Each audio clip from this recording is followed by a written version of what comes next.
unavuta bure. Niweze utulie, nikupake, nikumalizie ama uende. Hivyo ndo nilishanga customers wako? Kwani utafanya? Ati mara tuna save tuende majuu. Ati hizi mradi uko nazo za kifala. Hizo siku ziliisha. Zimelanda. The blind man told police officers, afade mimi sijawahi ona bangi maisha yangu yote. Hizo award zikafanya watu waanze kuimbia award badala waimbe the word. Mimi mkinichagua mtaona miujiza. Anajifanya siku hizi. Kibia mara moja. Naogopa Mwenyezi Mungu na uji moto peke yake. Hiyo si bangi.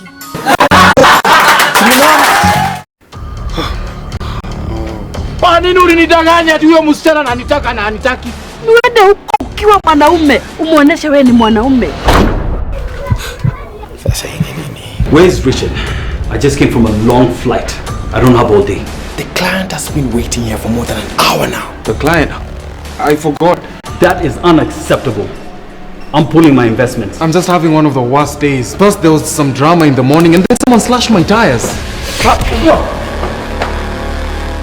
Wherever you are, you can still stay updated daily. Get your favorite paper delivered to you. For home or office delivery, contact us on 0719 038 062 or email subscription@ke.nationmedia.com. Daily Nation, the truth.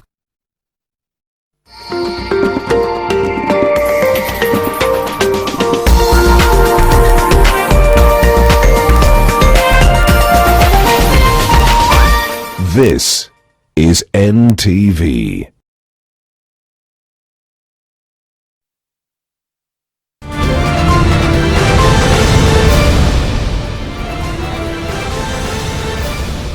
Msadaki mtazamaji popote ulipo, natumai Jumatano yako inakuendea vyema.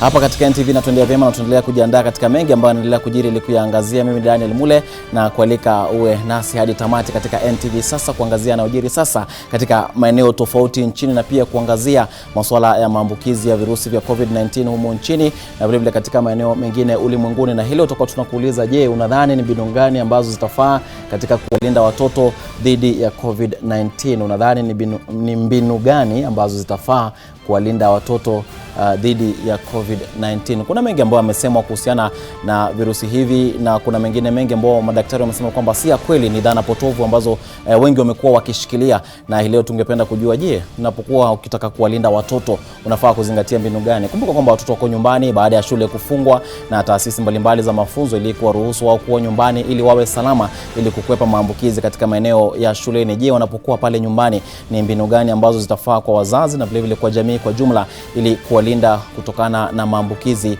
ya COVID-19? Kwa ndio baadhi ya masuala ambayo tutakuwa tukiangazia na mwenzangu Jane Ngoiri ambaye yuko studioni, na wageni wetu tutakuwa kiangazia swala hilo kwa kina, na pia wanahabari wetu katika maeneo tofauti ambao wamejipanga kuangazia hali ambazo county na mikakati ambazo county mbalimbali zimeweka ili kuhakikisha kwamba wanawalinda wakazi wa county hizo kutokana na maambukizi hapa nchini. Kufikia sasa takwimu zaonyesha kwamba watu 25 tayari wameambukizwa, na serikali ikisema kwamba kuna watu zaidi ya 800 ambao inazidi kuwafuatilia, ambao walitangamana na walioambukizwa kwa njia moja au nyingine, walitangamana, na kwa hiyo inawafuatilia kujua hali zao ni zipi, na kila yote anayepatikana basi anatakiwa kujitenga kwa siku 14, na pale ambapo dalili zitakuwa zimeonekana basi atakuwa kipimwa kuthibitishwa hali yake. Na kuna baadhi ambao tayari walishapimwa baada ya kuonyesha dalili na kuonyesha kwamba hawana virusi vile, na wengine wakapatikana kwamba wanavyo. Lakini ndivyo hivyo, serikali inaendelea kuhamasisha wananchi kuzingatia viwango vya juu vya usafi, ikiwa ndio njia mojawapo kama inavyosemekana kuwa njia kuu zaidi ya kujikinga kutokana na maambukizi. Na kama nilivyosema, wenzetu katika kaunti mbalimbali, na sasa tutaanzia katika eneo la Bonde la Ufa, kaunti ya Nakuru. Bridget Ngana najua yuko tayari kabisa na ananipata. Bridget, wapo unanipata? Hebu tuangazie, unaangazia nini kutoka huko kuhusiana na namna za kujikinga kutokana na COVID-19? Bridget?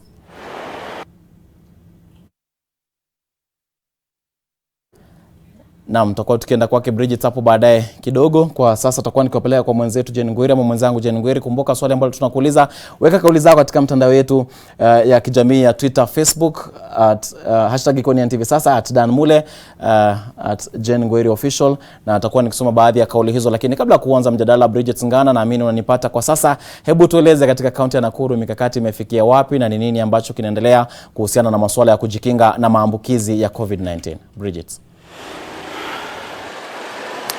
Naam, tunawapa taarifa ambazo zimeweza kufikia hivi sasa, na kulingana na mshirikisho wa bonde la ufa George Natembeya ameweza kusema kwa sasa zaidi ya watu 40 wameweza kutengwa wakidaiwa ama wanashuku kwa wanaweza kuwa wametangamana na wale ambao serikali inasema wameweza kupata virusi vya corona. Kufikia jana watu 40 kwenye kanda la bonde la ufa walikuwa wameweza kutengwa, na hii inamaanisha katika maeneo tofauti, na hizi zinatokana na ripoti ambazo wameweza kupata kutoka kamiti au kamati za nyumba 10 ambazo pia serikali ilisema itatumia katika kujaribu kutafuta wale ambao wanasemekana wanaweza kuwa wametangamana na wale 25 ambao wameweza kusemekana kuwa ndio wako na virusi za corona. Lakini hapa ndio mazungumzo ambayo tuliweza kuwa naye mshirikishi wa bonde la ufa George Natembeya, na kutupa taswira ilivyo kwa sasa, akisema kuwa huenda nchi hii pia ikaweza funga au kwa kimombo ikaelekea kwenye lockdown, na ni muhimu wananchi waanze kujitayarisha. Msikizeni George Natembeya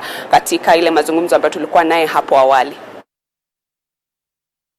Tracking people who are suspected to have come in contact with people who are suspected to be having coronavirus, and so far we've put about 20 people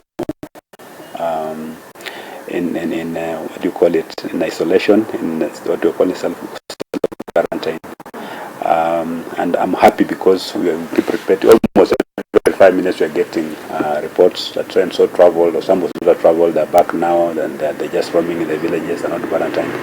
And indeed, when you check, you find that somebody that traveled to Italy, they're back here and they're just roaming in the villages. So we put several of them in self-quarantine, and we are actually tracking them using technology. You'll know using our own resources that we have. You'll know by the movement of somebody's phone. You know whether they're in quarantine or they're moving all over the place. So we've been able to. We are actually tracking. Now, in the event of a lockdown, which is looming, because at some point this infection will normally peak at some point, and where the government may decide to have a complete lockdown. That's why from yesterday I've been asking people to manage, especially the business people, and buy food, do stocking of food, especially non-perishables, those that don't perish easily, like maize flour, maybe some eggs, those who can, because now buying meat and eggs, meat perishes faster. So we encourage people to do a kind of stockpile of food and other requirements, soap, tissue, the basic things that somebody would need. Naam, hayo ni watamshi ya mshirikisho bonde la ufa George Natembeya. Ameweza kusema kwa sasa serikali pia inazingatia hali ambayo itaweza kuishia watu wakosekane kwenye kazi zao za kawaida. Hii ni baadhi ya mikakati serikali imeweza kuweka ili kujaribu kuzuia kuenea kwa virusi vya corona. Na kufikia sasa, hapo jana jioni, eneo la Naivasha ambayo ni kaunti ndogo ya Nakuru, watu 22 ambao wanasemekana kwa wameweza kukutana na mmoja wapo wa watalii wa Kifaransa ambaye aliyepatikana kwa na virusi vya corona pia wameweza kutengwa. Haya ni baadhi ya mikakati ambayo serikali imeweza kuweka ili kujaribu kuzuia kuenea kwa virusi vya corona. Kwa sasa hapa kaunti ya Nakuru hali si shwari, watu wameweza biashara kadha wa kadha zimeweza kufungwa na watu hawako mjini kama kawaida. Haya ni baadhi ya mabadiliko ya taswira ambayo yanaonekana wakati huu ambapo pia serikali inapambana na janga hili. Lakini katika taarifa zetu za baadaye tutaweza kuwapasha idadi imefikia ngapi kwa sasa na nini ambayo inaendelea katika mikakati za serikali ili kuzuia kuenea kwa virusi vya corona. Naam, ndivyo. Asante sana Bridget Ngana hapo kutoka Nakuru akiangazia baadhi ya mikakati ambayo kaunti ya Nakuru imeweka kuhakikisha kwamba maambukizi hayo yanazuiwa katika kaunti hiyo. Kumbuka kwamba waziri Mutahi Kagwe hapo jana alizungumzia kaunti ya Nairobi na kaunti nyingine 3 kutoka eneo la Pwani kuwa kaunti zilizoathirika zaidi na maambukizi ya sasa na visa ambavyo vinadhaniwa kwamba vipo kwa sasa. Kwa hivyo hayo ni baadhi ya yale ambayo tutakuwa tunaendelea kufuatilia katika taarifa za hii leo kujua waziri atakuwa akizungumzia nini zaidi, lakini kuna kaunti 4 pekee ambazo kwa sasa amesema ndizo zimeathirika zaidi. Kwa hivyo hapo Bridget Ngana amekuwa akiangazia mikakati ambayo imewekwa na kaunti ya Nakuru ili kuzuia maambukizi hayo. Na kaunti mbalimbali zimeweka mikakati mbalimbali ikiwepo kwa nafasi ama wodi maalum za kuwatenga wagonjwa ambao watakuwa wakipatikana na virusi hivyo au wale ambao wanahofiwa kuwa navyo wanapokuwa wakitazamwa na hali yao kutathminiwa. Hebu tuelekee katika kaunti ya Mombasa tujue nao wameweka mikakati gani kufikia sasa. Na iwapo Kevin Montayo unanipata, hebu tueleze. Naam, Dan Mule, shukran sana. Tutakuja kwa moja kutoka kivuko cha Likoni. Na mtazamaji, habari zinazotufikia kwa sasa ni kwamba takriban watu 62 hivi sasa wamewekwa kwenye karantini hapa Mombasa katika kituo cha serikali, na hawa watu ni watu ambao wamekuwa wakifika katika kaunti hii ya Mombasa kutoka mataifa tofauti, na wengi wao walikuwa wametua kuanzia siku ya Jumatatu katika uwanja wa kimataifa wa ndege hapa Mombasa, na tunaarifiwa kwamba hadi siku 14 watu hao watakaa kwenye karantini. Ni katika juhudi tu ambazo zinachukuliwa na maafisa wa afya ili kuweza kukabiliana na kuenea kwa ugonjwa ama virusi vya corona. Na mtazamaji, kumbuka kwamba mengi yamekuwa yakisemwa katika kaunti hii ya Mombasa, hususan viongozi na hata maafisa wa usalama wakichukua hatua kabambe ili kuweza kudhibiti hali hiyo. Na katika kivuko hichi cha Likoni, kumbuka kwamba hata maafisa wa polisi wamekuwa wakizuru hapa na wakiwarai watu wavae barakoa na hata ama watumie vitambaa ili kuweza kuzuia midomo. Na kama hakika navyoona ni kwamba idadi kubwa ya watu wanaoabiri feri hivi sasa wako na barakoa, lakini kuna tu baadhi yao ambao bado hawajaweza kuzingatia kanuni ambazo zimewekwa. Lakini kumbuka kwamba hiyo jana, kutokana na habari yake ama hotuba yake waziri wa afya Mutahi Kagwe, ni kwamba kaunti 3 za Pwani, hakika imebainika kwamba kaunti 3 za Pwani ndio zimetajika ama zimetajwa kuweza kuangamia kutokana na janga hili la corona. Kaunti hizo ni Kilifi, Mombasa na Kwale, na hali hiyo imesababishwa na visa viwili ambavyo viliweza kuthibitishwa, mmoja wao akiwa ni raia ama mtalii kutoka nchini Ufaransa,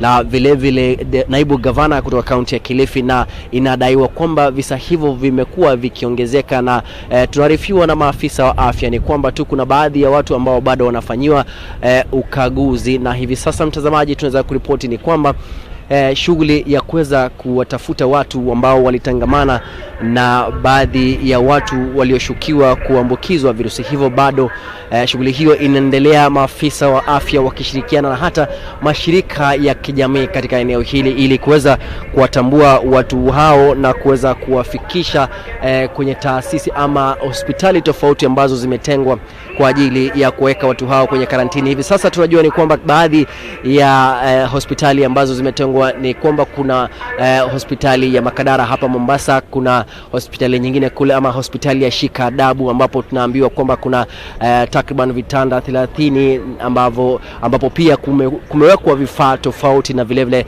katika eneo la Mwakirunge mtazamaji, pia tunaarifiwa kwamba maeneo hayo 3 ndio maeneo ambayo maafisa wa afya wameweza kutenga ili kuweza kuwalaza watu ambao watashukiwa ama watapatikana kuwa na virusi hivyo vya corona. Lakini maafisa wa afya mtazamaji katika kaunti hii ya Mombasa hususan wanatarajia kwamba huenda hali hiyo ikaweza kudhibitiwa, na wakisema kwamba mojawapo wa masuala ambayo pengine huenda ikaweza kuchangia pakubwa hali hiyo kupungua kuenea kwa ugonjwa kwa sababu ya kuweza kusimamishwa kwa ndege kutoka mataifa ya nje kufika hapa nchini ni hali ambayo hivi sasa maafisa wa afya wanasema imewapa muda ya kuweza kudhibiti hali hapa, kwani wanakabiliana tu na vile visa ambavyo viko humu nchini na katika hususan katika maeneo haya. Kwa hakika ni swala ambalo huenda wakaweza kudhibiti. Na mtazamaji, kumbuka kwamba eneo hili la feri limeweza ni eneo ambalo limeweza kuzungumziwa kwa kina sana, maafisa katika shirika la KFS wakisema kwamba wamependekeza kuweza kudhibiti hali, na mojawapo wa mikakati ambayo pengine walisema wataweza kuchukua ni kupunguza idadi ya watu ambao wataweza kuabiri feri moja. Kumbuka kwamba feri moja inabeba takriban zaidi ya watu 1000 na ni hali, kumbuka kwamba serikali mojawapo wa mikakati ambayo imeweza kutolewa ni kuweza kupunguza tu idadi ya watu, na vile vile wakishinikiza watu kutengana ama social distancing. Ni swala kuu ambalo ni muhimu sana serikali inapigania ili kukabiliana na kuenea kwa ugonjwa huu. Kumbuka kwamba virusi vya corona vimekuwa vikienea kwa sababu watu kugusana ama watu kugusa maeneo ambayo mtu pengine ameweza kuchemua ama kukohoa, basi ni swala ambalo ama ni chanzo ama ni sababu kuu ya kuenea kwa virusi hivyo. Na kwa hakika kumbuka kwamba hatua ama pengine zile hatua ambazo pengine wataweza kuangazia kwa sasa ni kwamba pengine wale wajane samahani mtazamaji, pengine wale wajawazito wataweza kupewa pengine kipaumbele kuweza kuabiri feri, na pengine watoto pia ama wale wakongwe.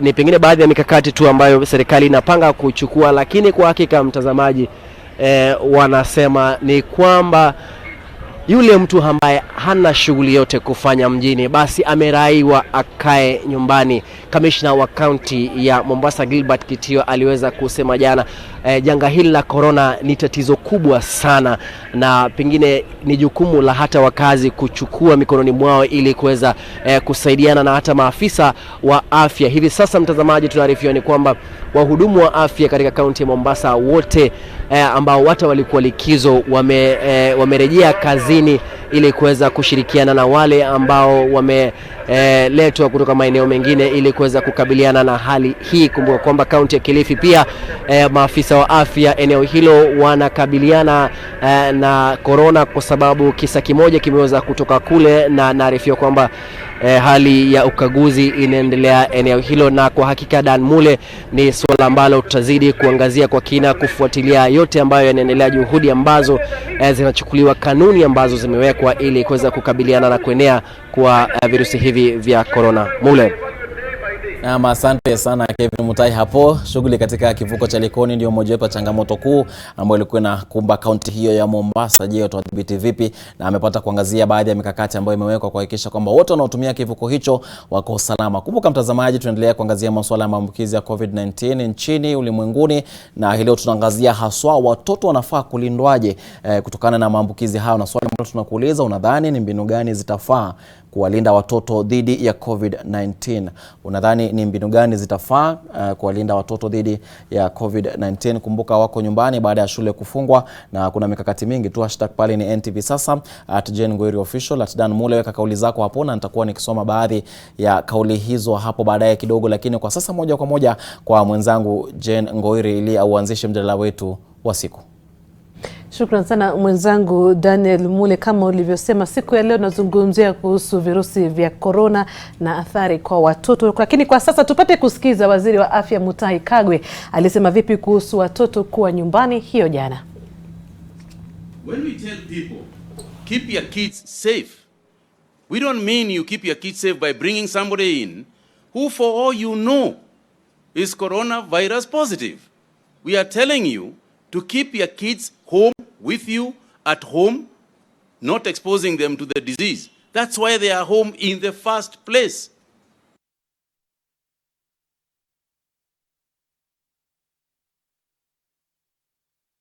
Na ndivyo alivyosema Waziri wa Afya Mutahi Kagwe kuhusu watoto hiyo jana. Kwa sasa ni wakaribishe wageni wangu, wanasema namaste. Namaste. Ni Daktari Yubrin Mura pamoja na daktari wa watoto Super Tunje. Super, tuzungumzie aliyosema waziri. Mwanzo kabisa anasema keep them home. Lakini huyu mtoto anashangaa, mbona ghafla tu hatuendi shule?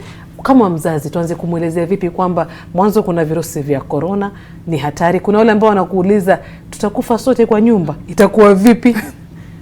Asante sana Jane. Kwanza kabisa ni jambo ambalo halijawahi kufanyika katika nchi yetu ya Kenya, hasa manake wakati shule zilipofungwa ilikuwa wakati wanaendelea na masomo kwa ile semester ama nitasema ni term ya shule, ilikuwa imebakisha tu kama wiki 3 kufunga shule. Na ni vigumu sana kuweka watoto ndani ya nyumba bila kuenda nje kucheza. Wanapenda sana mchezo na mchezo ni mzuri kwa watoto. Kwa sasa tunasema kuna wale watoto ambao wa umri wa juu kidogo ambao wanaweza kuelewa virusi ni vya aina gani na nini, lakini kuna wale wadogo ambao hawajui tahadhari yake, hawajui ni nini kitafanyika, na kuna wale wanaogopa ya kwamba wakipata ugonjwa huu watakufa. Na kuna wengine wasema sitaki kufa kama bado ni mdogo, nataka nikue nipate kazi, malize shule na vitu kama hivyo. Kwa hivyo ni kitu kilifanyika ghafla, wengi wao hawaelewi kwa nini wanaambiwa wakae nyumbani. Lakini kwa mzazi sasa ni jukumu letu kuhakikisha kwamba tunawaelimisha. Manake watoto, uzuri wa watoto ni kwamba ukiwaambia kitu wanasikia.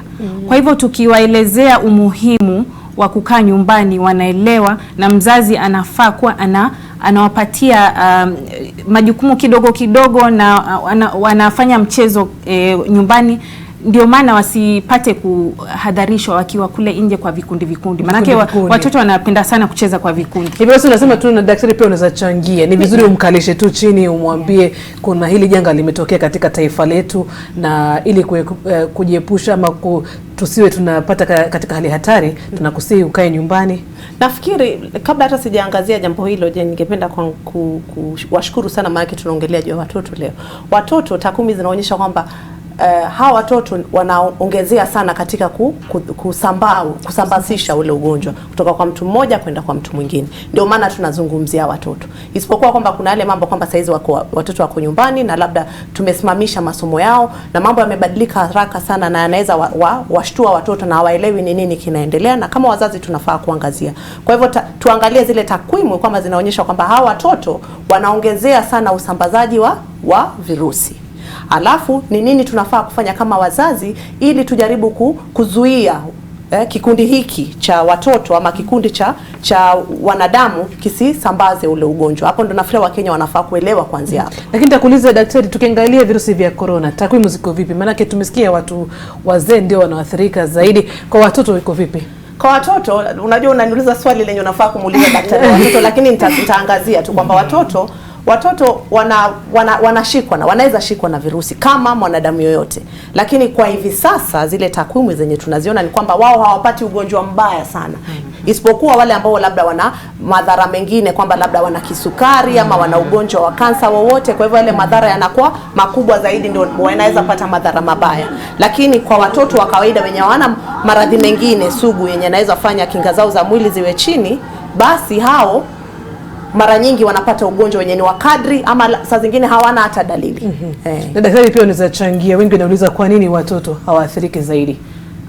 Kwanza kabisa ni vizuri na tunashukuru ya kwamba kufikia sasa hakuna mtoto ambaye amepimwa akapatikana hakuna hivyo virusi hapa Kenya.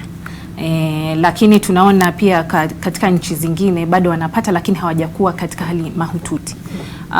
Na sababu ambazo zimeangaliwa kwa nini watoto hawapati virusi hivi, inasemekana pengine ni labda ile kinga ya mwili haijakuwa kufikia mahali ambapo wanaweza kuonyesha dalili zile ambazo zinakuja kama pneumonia ama kushikwa na kamasi na koo na nini.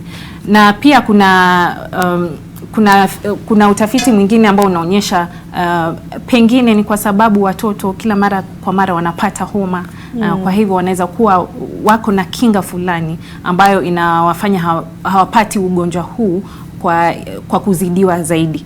Kwa hivyo, lakini kusema kweli ni kwamba virusi vya corona ni virusi vipya na hatujajua kabisa. Lakini sasa maana umezungumzia hapo watoto kupata homa mara kadhaa. Na ni jambo la kawaida, wazazi hata mtoto wako akianza shule watakwambia jiandae. Homa ambazo zinakuja mchanganyiko wa kila aina. Lakini kwa wakati huu utajua vipi sasa kwamba hii ni homa tu ya kawaida ama ni corona? Huwezi jua. Lakini sasa hizi shule zimefungwa.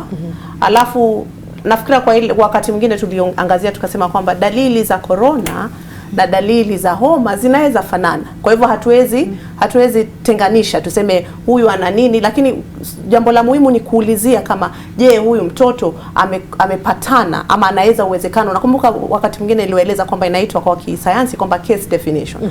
Huyu mtoto je, kama amepatana na mtu mwenye ana virusi ama mtu yoyote katika jamii amesafiri ama amekutana na mtu mwenye ako na virusi. Hapo ndio utaanzia ili uone uwezekano kwamba je, hii inaweza kuwa COVID-19 ama sio COVID-19. Kwa hivyo unaanzia hapo. Na pia tuseme kwamba mtoto akipatikana usiseme ati au ni mtoto venye daktari ametuangazia akasema kwamba daktari mwenzangu ameangazia akasema kwamba mtoto labda watoto wamepata virusi vingi vya homa kadhalika. Kwa hivyo aende hospitali ataona.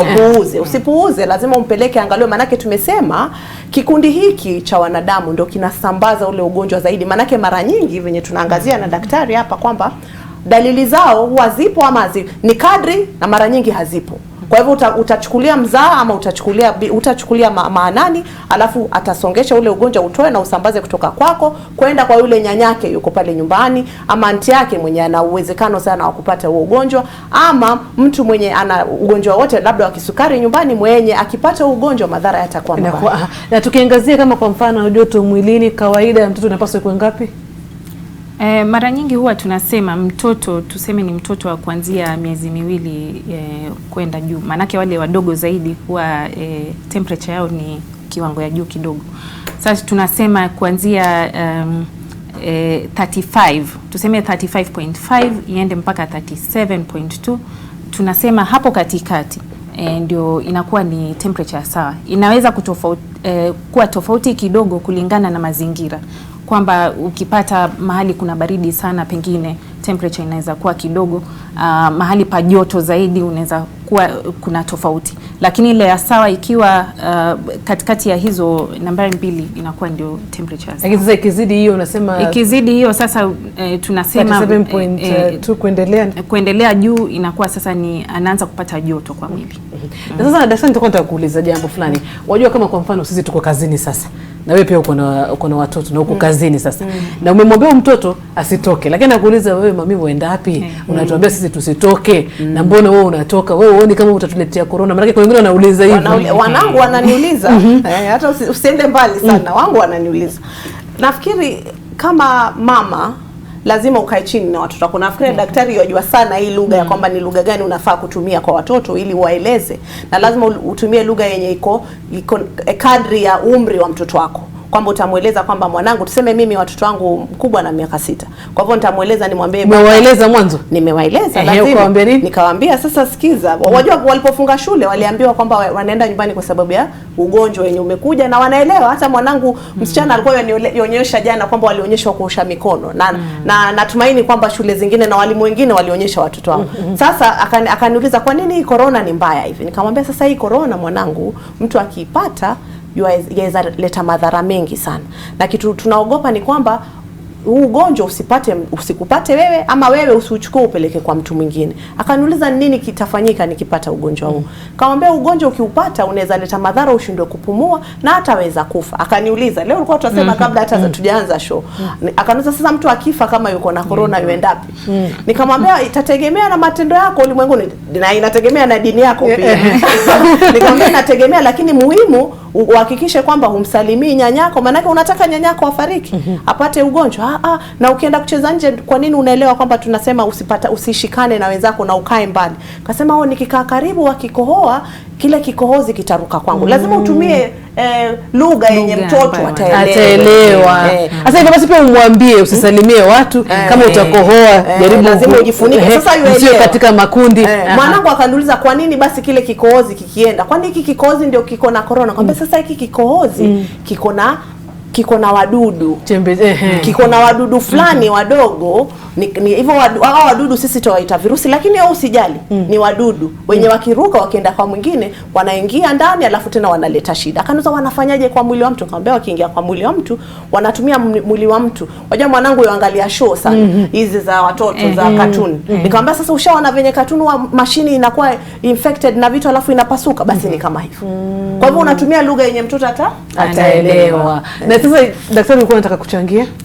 Na tena ni kwa wakati huu wa corona ni muhimu sana tunawaelezea umuhimu wa kuweka usafi. Na pia mchezo si lazima tuseme mchezo wanacheza nje, wakiwa ndani ya nyumba waweza kutengeneza kiwanja, na unawaambia hata kama tunakaa nyumbani kwa sababu ya virusi vya corona, mnaweza kucheza. Kuna michezo aina tofauti, manake ile mchezo ni muhimu kwa mtoto kwa sababu ya ubongo. Na umezungumzia hapo kuna mambo tuzingatie usafi. Kama kwa nyumbani aoshe mikono mara ngapi? Sasa huwa tunasisitiza ya kwamba kuna mara 5, lakini kwa sasa tumeongezea mara 5. Ile ni kama ametoka msalani, ama kama kabla ya kula chakula, akila chakula, kama ameshika kabla ya kushika, kama ni matunda anafaa kuosha mikono, akicheza na vile vyombo vyake vya kuchezea anafaa kuosha mikono. Na tena tunasisitiza kwa sasa ya kwamba wasishike uso. Manake watoto mara nyingi hata akitokwa na kamasi kidogo anataka kupangusa na mkono. Sasa tunawaambia kabla ujipanguse pua ama ni mdomo, unasafisha mkono. Kwa hivyo mara kwa mara, bora tu mtoto ameshika mahali pa kuchezea ama mahali tu palikuwa na uchafu fulani, anafaa kuosha mkono kila mara. Na umezungumzia vyombo vya kucheza, ni vioshe, ni visanitize, nifanye nini wakiwa pale nyumbani? Sasa vyombo vya kucheza ni aina nyingi, na huwa tunasema na tunawaelezea wazazi ya kwamba vyombo vya kuchezea vinategemea na umri wa mtoto kuanzia hapo. Halafu tena tunasema vyombo vya kuchezea ni vile viwe ni vyombo ambavyo ni rahisi kusafisha. Na kusafisha si kusafisha mpaka wengine labda wataanza kuchemsha vyombo. Haifai kufanya hivyo, lakini tunavisafisha na sabuni. Kama ni vyombo vya kuchezea viko na nguo fulani, inaweza kuoshwa na kuanikwa na inakauka vizuri. Kwa hivyo basi, kwa hivi sasa unapendekeza watoto wasitoke nje, ukae mle ndani tu kwa nyumba? Inategemea na mahali mazingira ya mtoto. Tuseme kuna wale wako kwa nyumba za kibinafsi na kuna uwanja pale nje ya nyumba, wanaweza kucheza wakiwa peke yao, lakini sio kuita wengine marafiki waje wacheze pamoja. Jen, mimi ningependa kuleta taswira tofauti kwa hili jambo, kwamba hawa watoto tukiwaangalia lazima tukisema watoto tunaangalia watoto, na nafikiri daktari atakubaliana na mimi kwamba watoto tutawagawanya kwa wale watoto wenye wanasonga wanatembea na wale watoto wenye bado wanapakatwa na mama zao. Mimi nazungumzia wale ambao wanacheza, wale ambao wanasonga kama kuanzia miaka 2 hata mwaka mmoja. Unajua mara nyingine utampeleka pale nje tu acheze mwenyewe. Lakini sasa pia hata tukiangalia jinsi ya kulinda watoto wetu, lazima tuangalie kwa hizo stages tofauti kulingana na umri. Maana sasa daktari atasema kwamba wale watoto wenye wananyonyeshwa, mimi kama daktari wa watu wazima nikisema kwamba yule mama ndiye ana jukumu kubwa zaidi watoto wakiwa chini ya miezi 6.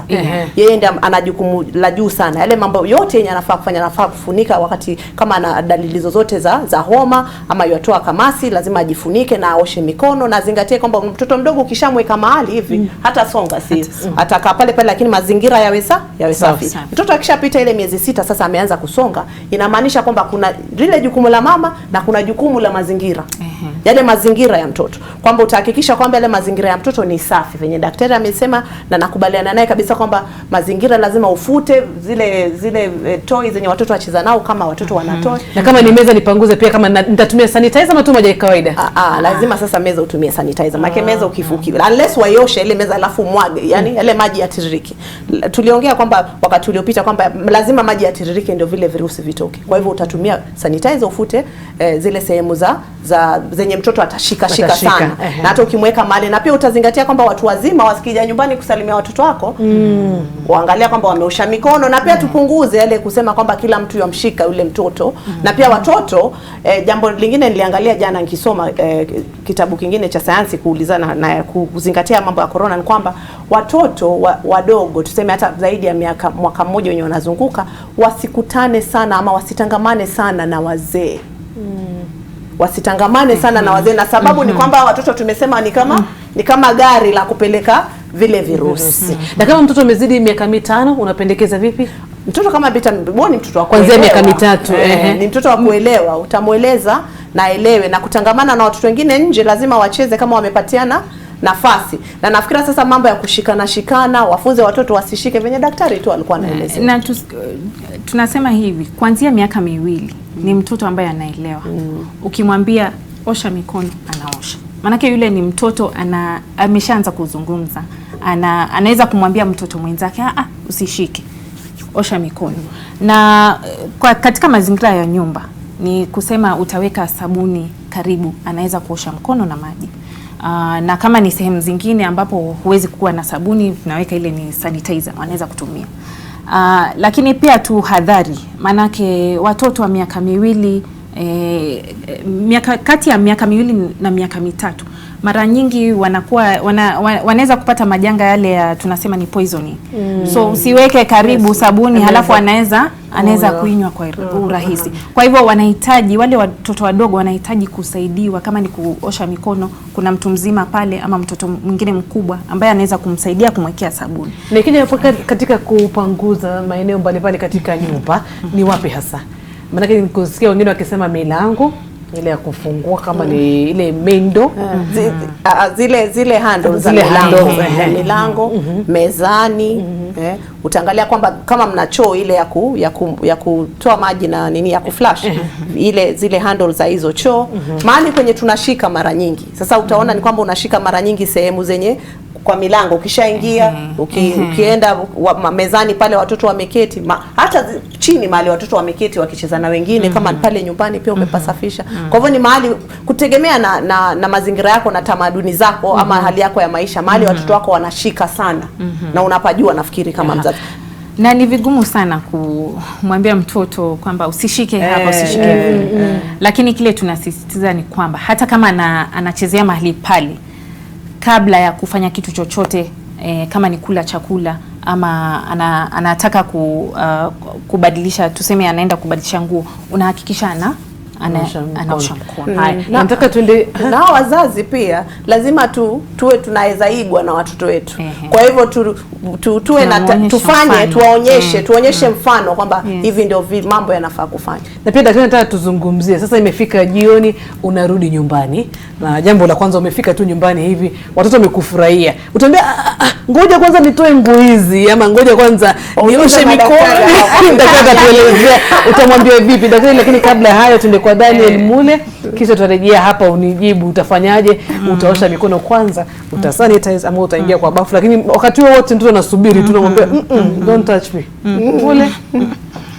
Na asante sana Jane, mjadala kweli umenoga kabisa. Na mtazamaji pia nawe unayo fursa kuchangia katika mtandao wetu ya kijamii kuhusiana na maswali ambayo tunaangazia, hashtag ikiwa ni NTV sasa @JaneNgoiri_official @Dan Mule. Kauli hizo nitakuwa nikiziangazia baada ya muda usiokuwa mrefu, lakini tukiangazia takwimu hapa mtazamaji, ni kuwa kufikia sasa ulimwenguni zaidi ya visa 1424 na 48 vimetangazwa kote ulimwenguni vya maambukizi ya corona katika mataifa mbalimbali, taifa la China likiongoza kwa idadi ya maambukizi, na taifa hilo la China kufikia sasa idadi yake ni 81,637. Hivyo ndivyo visa vya maambukizi kufikia sasa, na idadi ya vifo ikiwa ni 3,285. Watu 3,285 tayari wamepoteza maisha yao, na kuna wengine 73,770 ambao wamepimwa na kuthibitishwa kuwa hawana virusi baada ya kupata vipimo mbalimbali. Taifa la Italia ndilo la pili ulimwenguni, lakini ndilo linaongoza kwa idadi ya waliopoteza maisha, likiwa kufikia sasa limeorodhesha idadi ya watu 6,820 20 ambao wamepoteza maisha,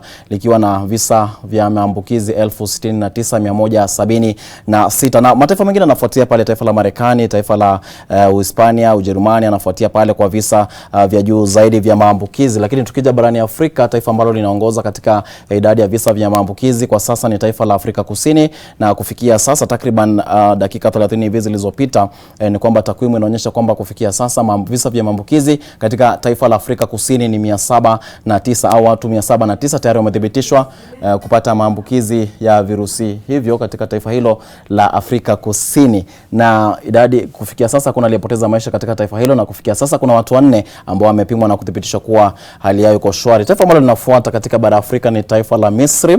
Kama unavyoona hapo, hilo ni taifa la Misri, na taifa la Misri kufikia sasa limeandikisha idadi ya watu 402 ambao wamethibitishwa kuwa na virusi hivyo vya corona, na watu 20 kufikia sasa tayari wamepoteza maisha katika taifa hilo la Misri. Na vile vile kuna taifa la Algeria hapo ambalo lina idadi ya watu 260 na 4 ambao kufikia sasa wamethibitishwa kupata maambukizi hao, na watu 19 tayari wamepoteza maisha. Na kuna mataifa mengine mengi tu hapo katika bara Afrika, lakini Kenya, kuna Kenya hapo katika orodha hiyo, na Kenya kufikia sasa ina idadi ya watu 25 ambao kufikia sasa wamethibitishwa kuwa na virusi hivyo, na hakuna aliyepoteza maisha, na kufikia sasa hakuna yote ambaye amethibitishwa kutokuwa na virusi hivyo baada ya kupata matibabu. Kwa hivyo hali iko hivyo, na kuna wengine wengi tu ambao wanafuatiliwa hapa nchini kujulikana hali yao iko vipi baada ya kutangamana na baadhi ya wale ambao wana virusi hivyo. Kwa hivyo tukirejea katika picha hii ya mwanzo, tumeona taifa la Italia ndilo la pili, na kwa sasa nitakuwa nikizungumza na Wakenya ambao katika taifa la Italia na mwingine ambaye yuko katika taifa la Canada, ambao tutakuwa tukisikia hali iko vipi katika wale ambao wanapitia. Kwa hivyo tutaanza na taifa la Italia kisha taifa la Canada, na naamini kwamba wananipata sasa kwa njia ya Skype ama kwa njia ya mtandao, na nitakuwa nikizungumza nao. Naona hapo Elisha Mgambo ambaye ni wakili akiwa Canada. Elisha, naamini unanipata vizuri, na vile vile Rosemary Atieno ambaye ni mwanafunzi akiwa Italia. Wote ni wa Kenya. Tunawashukuru kwa kupata nafasi kusema nasi hapa kwenye NTV. Sasa tunaendelea kuangazia hali ya COVID-19 humu nchini na kimataifa. Nyinyi mko katika mataifa ambayo maambukizi haya yalitangazwa mapema zaidi, kwa hivyo mlikuwa tayari mshajua pengine namna ya kujikinga na mambo kama hivyo, lakini ningependa kujua kutoka kwenyu hali iko vipi? Pengine nianze na Elisha. Huko Canada hali iko vipi kufikia sasa? Manake tukiangalia takwimu, naona katika takwimu kufikia sasa ni kwamba kuna watu 2792 ambao tayari wamethibitishwa kuwa wameambukizwa virusi hivyo. Kwa hivyo Elisha, kufikia sasa unaweza kusema hali iko vipi? Uko wapi wewe mwenyewe? Mnaruhusiwa kutoka nje ama hali iko vipi, Elisha? Huku mbenekuko ni ya kwamba kuna hali imetangazwa Uruki, ambapo kama ni muhimu ya kwamba utoke nje, lazima uwe unaenda kwa vitu ambavyo ni muhimu zaidi, lakini kama si muhimu, kaa kwa nyumba, tulia, kwa vile hivi virusi vinaambukizwa kwa njia ya watu kutengamana ama kutembea kila mahali. So unaambiwa kwamba kaa nyumbani kama unaweza, ukitoka nje, toka nje wakati unahitajika kutoka nje. So hiyo ndio hali ambapo tayari tuko. Alafu kitu kingine ya kwamba sehemu ama services ambazo si muhimu vile zimefungwa, na tumebaki na zile services ambazo ni muhimu zaidi. Ndipo unaweza kuta kama supermarkets vile zimefunguliwa, ukute kama hospitali zimefunguliwa, benki zimefunguliwa, lakini kwa biashara zingine ama katika services zingine ambazo zinaweza peanwa nje, wanakuambia tu kaa kwa nyumba. Kama unaweza zipeania kwa nyumba, kwa simu, video calling, yani kuwe na utembezi ama utengamano wa binadamu upunguze kwa hali ya chini zaidi iwezekanavyo. Shule pia ziliweza kufungwa, kanisa zikafungwa pia. Yani tunahitaji ya kwamba hizi takwimu ziweze kushuka chini na ile hali ya kuambukizana iweze kushushwa pia. So hivyo ndio hali ambavyo ilivyo huku, na tuna imani ya kwamba tutakuja hizo visa zitashuka chini na tutaweza kukabiliana na hili janga kwa njia ambayo inastahili. Na Masati Alisha, hapo umesema kwamba mnatumai hali itakuwa shwari, pia nasi tunatumai hali itakuwa shwari. Pengine umesema kwamba amruhusiwi sana kutembea nje ama mnatakiwa sana mkae kwenye ndani ya manyumba yenu na kutulia pale. Ni kumaanisha kwamba kule nje kuna maafisa pengine wa usalama ambao wanadhibiti hali, au umeambiwa tu nyinyi mkae kwenye nyumba na mkakubali na mkatii hilo? Hali sasa hivi yenye ipo ni ya kwamba unaambiwa kwa hiari yako. Wanipata. Lakini nayo unahakikisha kwamba kuna maafisa wa usalama ama kuna vyombo kama CCTV cameras ambazo zinakuangalia ama zinaweza kuhakikisha kwamba umeweka ile social distancing ya 1 meter and apart. Ukiingia kwa supermarkets hamuingii wote kwa umati, unakuta ni ya kwamba kuna idadi, wana idadi fulani ambayo inakwambia ingia, baada ya dakika kidogo mwingine utatoka tuingize wengine. So hali imethibitiwa kwamba kusije kukawa na halaiki ya watu wengi mahali pamoja kwa wakati ule mmoja ule. So kwanza ni kwamba ni wajibu wako kama binadamu ya kwamba uweze kuweka hiyo social distancing, na jambo la pili ya kwamba kama kweli lazima utoke, jiangalie na uangalie mwenzako pia. Na asante sana Rosemary Atieno, najua unanipata pia na umepata kumsikia Elisha alipokuwa akizungumza. Ukiwa Italia, huko Italia hali iko vipi? Ni tofauti na Canada ama hali iko vipi? Mnaruhusiwa kutoka? Hali ya taharuki tayari ishatangazwa au mko katika hali gani? Kulingana na Canada, hapa hali iko tough zaidi, kwa sababu ukiona kwa ripoti inaonyesha namba ya wenye wameambukizwa iko juu, kulingana hata na vifo iko juu sana, ambayo inatupatia pia sisi wasiwasi kama wananchi. So serikali imeweka sheria kali sana, hakuna kutoka kabisa. Hapa ni mahali unaona jua na nje, hakuna kutoka. Umekaa kwa nyumba 24 hours, hakuna kuona nje. So hapa hivi unatoka tu kama unahitaji kwenda kununua chakula, of which hiyo ni important kwa mwanadamu. So ni chakula unafaa kwenda kununua ama dawa. Na kuna wachache wenye wanafanya kazi, na kazi yenyewe ni muhimu kama zile za, of course, kama energy inahitaji manpower. So hiyo tu ndio inahitajika watu kwenda kufanya kazi. Na benki, but benki ni lazima ubook appointment uende kukutana na wenye wanafanya kwa benki. But hapa sheria iko kali sana, hakuna kutoka nje. Ukitoka nje, polisi wako kila mahali. Serikali sasa hivi imeongeza pia wanajeshi kusaidia wananchi kutoka kabisa. Na Rosemary, umegusia kwamba taifa hilo ndilo ambalo linaongoza sasa ulimwenguni kwa idadi ya vifo kutokana na COVID-19, na kumekuwa na matamshi na tetesi kutoka kwa baadhi ya watu kwamba taifa hilo ama kile ambacho kilichangia idadi hiyo kuwa kubwa ni kwamba watu hawakutii zile ilani za serikali za awali kwamba msitoke nje, msitangamane, mweke nafasi kati yako na mwenzako. Ni kweli? Ni kweli kabisa, kwa sababu ilianza kama venye Kenya imeanza wakati kama saizi mko na 25, watu hawatilii manani kabisa. Ilianza tu hivyo wakiambia watu waache kutangamana, but kwa sababu naweza sema kwa kimombo ignorance, watu wakaamulia kuvutia mbali sheria kama hiyo. So saizi unawezaona hali ilivyo hapa inatishia sana. So ni vizuri kila mmoja akuwe na responsibility yake mwenyewe. Wewe kama familia, wewe kama mama ama baba, hakikisha kwamba watoto wote wako kwa nyumba. Saizi si wakati wa kutoka. Hii virusi ya corona si ya kucheza nayo. Mimi mwenyewe niko hapa Italy, naweza kuwa kama kielezo kwa wengine. Si vizuri watu wakipuuza sheria yenye unaweza fuata vizuri. Na pengine Rosemary, tueleze umekuwa nyumbani kwa muda gani? Ni kwa muda gani ambapo haujatoka nje kufikia sasa, na pengine ni siri gani ambao mnao ya kuhakikisha kwamba unapokuwa ndani ya nyumba una vitu vya kutosha ama vile ambavyo ni muhimu zaidi kwamba hutahitaji kutoka nje mara kwa mara? Hii inaelekea wiki ya 3 bila kutoka nje.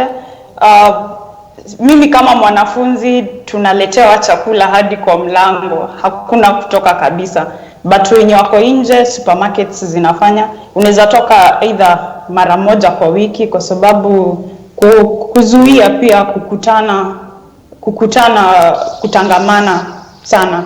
So hata ukienda supermarket inafaa keep the social distance like 2 meters apart, so in order reduce spread corona.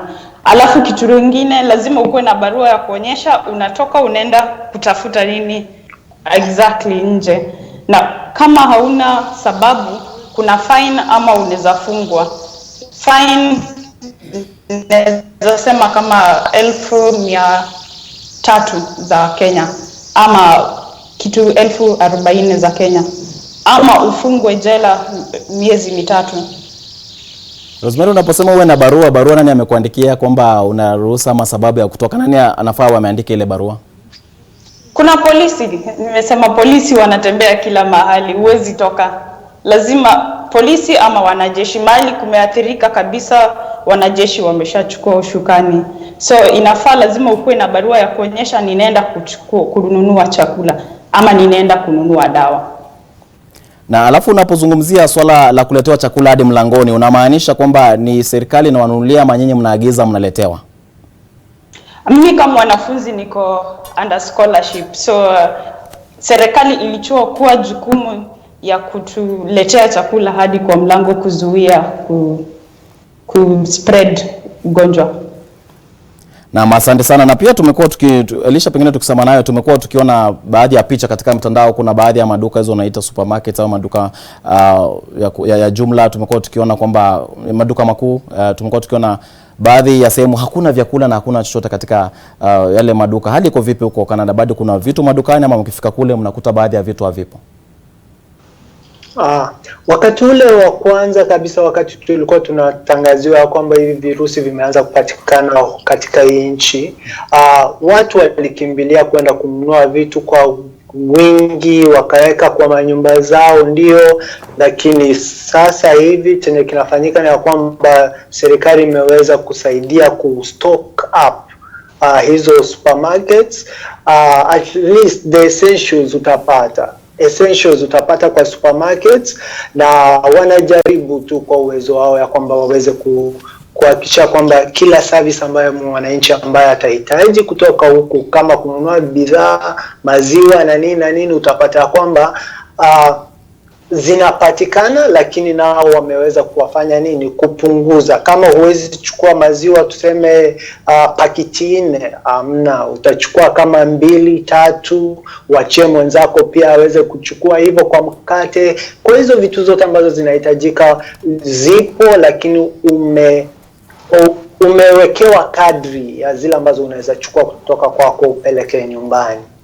So kweli ni ya kwamba yes, kuna wakati ambao hakukuwa na kitu kwa supermarkets, but kwa sasa tunaanza kuona kuna stocking up, na unaweza pata those basic substances or things that you may need. Na asante sana. Na studioni bado tunao wageni katika upande wa pili ya studio. Aliona mwenzangu Jane Ngweri, na mmoja wao ana swali na nitampa fursa apate kuuliza swali hilo kwenyu Elisha na vile vile Rosemary. Kwa hivyo ningependa tupate kulisikiliza swali hilo, na mgeni wetu ni Daktari Eubrin Mura.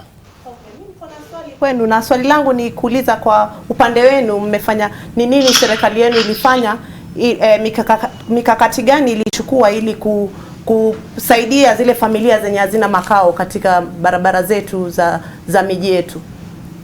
Naam, sijui hapo mlipata swali hilo. Tuanze na Elisha. Anauliza, je, serikali imefanya nini kuhusiana na zile familia ambazo hazina makao, wale wanaishi kule mitaani? Serikali imefanya nini kuwahusu? Pengine tuanze na Elisha alafu Rosemary. Okay. Serikali ya huku kwa hakika kabisa ni ya kwamba imejipanga na ina mikakati ambayo imeweka katika kushughulikia hilo swala la watu ambao hawana makao. Utakuta kwamba kupitia networks ama avenues ambazo wako nazo wameweza kushughulikia hao watu. Unapata kwamba sio kitu kipya kwao, kwa sababu kuna wakati tunaingia katika winter na unakuta kwamba hali ya anga inakuwa kali sana ya watu kuishi nje hivyo bila makao. So unakuta ya kwamba kuna mikakati ambayo tayari na kwa serikali na sera za serikali ya kushughulikia watu kama hawa. So sioni kabisa kama itakuwa tatizo, naamini ya kwamba wanashughulikiwa. Kila sekta ya binadamu huku lazima ishughulikiwe, hakikisha kwamba wako salama na hali yao ya kiafya, hali yao ya usalama imekadiliwa vilivyo. Na asante Rosemary, sijui hali iko vipi Italia, wale ambao wajiwezi, wale ambao wanaishi mitaani, pengine umepata kujua serikali mwashughulikia vipi wakati huu? Wakati huu naamini serikali kuna kuanga na naweza sema camp yenye huo wametengenezewa. So hapo ndio saizi wamewekwa wote, wanapewa chakula kwa kupunguza pia kuzurura mtaani. Na Rosemary, tukiangazia hali ya kupata vitu na vitu kama vile, najua kwamba kuna Wakenya wengi ambao wako kule, wewe ni mwanafunzi, kuna wanafunzi wenzako na huwa mna mifumo yenu ya kuwasiliana kama Wakenya. Pengine mmekuwa mkijuliana hali mara kwa mara kujua hali ya Wakenya wenzako iko vipi walio Italia? Hali ya Wakenya wenzangu wako salama maeneo yenye niko. Huwa tunazungumza kila wakati, tuna video call kila wakati, wako wazima wote. Katika University ya Siena wako wazima. Na huko Italia pia tumekuwa tukisikia pia, kama nilivyokuwa nimemuuliza Elisha kuhusiana na Canada, kutokuwa na baadhi ya bidhaa katika yale maduka makuu katika taifa hilo, kuwa unaenda kununua baadhi ya bidhaa unakuta kwamba hauzipati zile bidhaa hadi uagize kupitia kwa mitandao kutoka mataifa mengine na kusubiri kwa siku kadhaa hadi upate bidhaa kama hizo. Hali iko hivyo? Naweza sema mara ya kwanza, kwa sababu kwa kimombo kupanic. Of course, kwa sababu ya kupanic watu walikuwa wananunua kila kitu. But saizi serikali iliagiza hizi maduka zikuwe na vyakula vya kutosha, kwa sababu hamwezi kufa kwa virusi vya corona na pia mkufe kwa njaa. So hizi supermarkets zote zimekuwa chakula za kutosha. So kila kitu iko kama kawaida. Alafu kitu mzuri na hapa pia, lazima ukumbuke ndugu yako. Huwezi nunua kila kitu, unanunua kwa kiwango yenye na kutosha wewe mwenyewe. Na pengine bei ya bidhaa imebadilika ama iko vile vile ilivyokuwa? Bei ya bidhaa ilibaki venye ilikuwa, haijawahi ongezwa, haijawahi punguzwa. Na je, mmekuwa mkipata taarifa kutoka kwa serikali kuhusiana na hali ya wagonjwa na wale ambao hali yao inaendelea kuangaziwa? Mmekuwa mkipata kwa pengine kila siku ama baada ya muda gani? Huwa tunapata kila siku, kwa sababu kama mwanafunzi hatukubaliwi kutoka, lazima tukue na ripoti. Kama shule huwa inatuma arafa email kwa kila mtu, like an update kwa kila mtu. Alafu kitu lingine, wanahakikisha kwamba tunafuatilia venye kunaendelea, and then tuko na laini kama hotline in case ukafeel hausikii vizuri, una call hiyo number, then watu wa hospitali watakujia kwa mlango kuavoid pia kusambaza. Na Rosemary, ni mwanafunzi wa chuo hapa nchini Kenya. Wanafunzi wa vyuo wanaendelea na masomo kupitia katika mitandao, wanasema ni online learning ama e-learning ukipenda kwa kimombo. Huko hali iko vipi? Mnaendelea na masomo kama hayo mitandaoni au mmesitisha masomo kabisa? Tunaendelea na masomo kama kawaida. Tangu shule ifungwe tumeendelea na masomo kama kawaida. Wale ambao walikuwa wamekaribia kumaliza pia wana graduate online, of which imereduce pia kutangamana kabisa. Na hilo ni swala la kipekee kwamba watu wanafuzu katika mtandao ya kijamii. Wajua wengi wamezoea lazima kuwa na mkutano na kikao cha mahafala ili mnapata kufuzu, lakini inaonekana ni nyakati ambazo ziko namna hiyo. Kwa hivyo Elisha, sijui hali iko vipi Canada kuhusiana na masuala haya ambayo amekuwa akiangazia masuala ya masomo? Kuna masomo yanaendelea katika mitandao au yalisitishwa kabisa wanafunzi walipoenda nyumbani? Hapa masomo yanaendelea. Unakuta kwamba kuna ule utegamano ama communication kati ya lecturer na mwanafunzi kupitia njia ya internet or e-learning, na kweli kabisa assignments zinafanywa, zinarudishwa back kwa walimu. Walimu nao wana mark, wanawarudishia marks zenu venye mmeweza kupata. I think kwangu kile kitu ambacho hakifanyiki ni ile physical contact ya shule, wala ile hali ya kuingia tu kwa darasa ujikuta ya kwamba unatengamana na wanafunzi wenzako, lakini isipo hiyo watu wanaendelea bado na kusoma, na unaweza uliza swali, unaweza wapigia simu waweze kupea information. Iko sawa kabisa. Kitu ambacho kimekatazwa tu ni hiyo hali ya kutengamana tu. Na pengine hali ya Wakenya mmekuwa mkizungumza pia kujua hali yao? Hapa ni ya kwamba Wakenya wako sawa, wale ambao tunaweza ongea nao wako, sioni hali ya taharuki vile. Kila mtu amechukulia hii hali kwa njia ya msimamo, ama amechukulia kwa nia safi. Anakuta ya kwamba anajua kwamba lolote lile ambalo linaweza fanyika, ya kwamba atapata services na ataweza kuhudumika. So tuko tu sawa, tunasikia hali ya usalama iko sawa kwetu na hamna shida yote. Na Melisha, pengine neno la mwisho sekunde 30, unaushauri gani kwa Wakenya wakati huu ambapo tunaendelea kuangazia masuala haya ya COVID-19? Kwangu tu ni rahisi ya kwamba jamani, sikilizeni maagizo ambayo yanatolewa kwa vifaa vyovyote vile ambavyo vinatumika kuwaarifu nyinyi. Ukiambiwa kwamba wekeni hiyo social distancing, jamani, ni kwa umuhimu wetu sisi. Tafadhali fuata. Waona, ukiambiwa nawa mikono, jamani, nawa mikono. Ukiambiwa kwamba hakikisha ya kwamba kama uko na hizo symptoms ambazo zinaonyesha kwamba unaweza kuwa mgonjwa, tafadhali enda kwa kituo cha matibabu uweze kupimwa, waweze kuangalia hali yako iko vipi, kwa sababu usalama wako ama hali afya yako wewe inategemewa na wengine, na wakiwa salama uko salama, ukiwa salama wako salama. Na asante sana Rosemary, unashauri gani nao tukimalizia kwa Wakenya? Ushauri nazaambia Wakenya wenzangu watilie maanani maagizo wanapewa na serikali.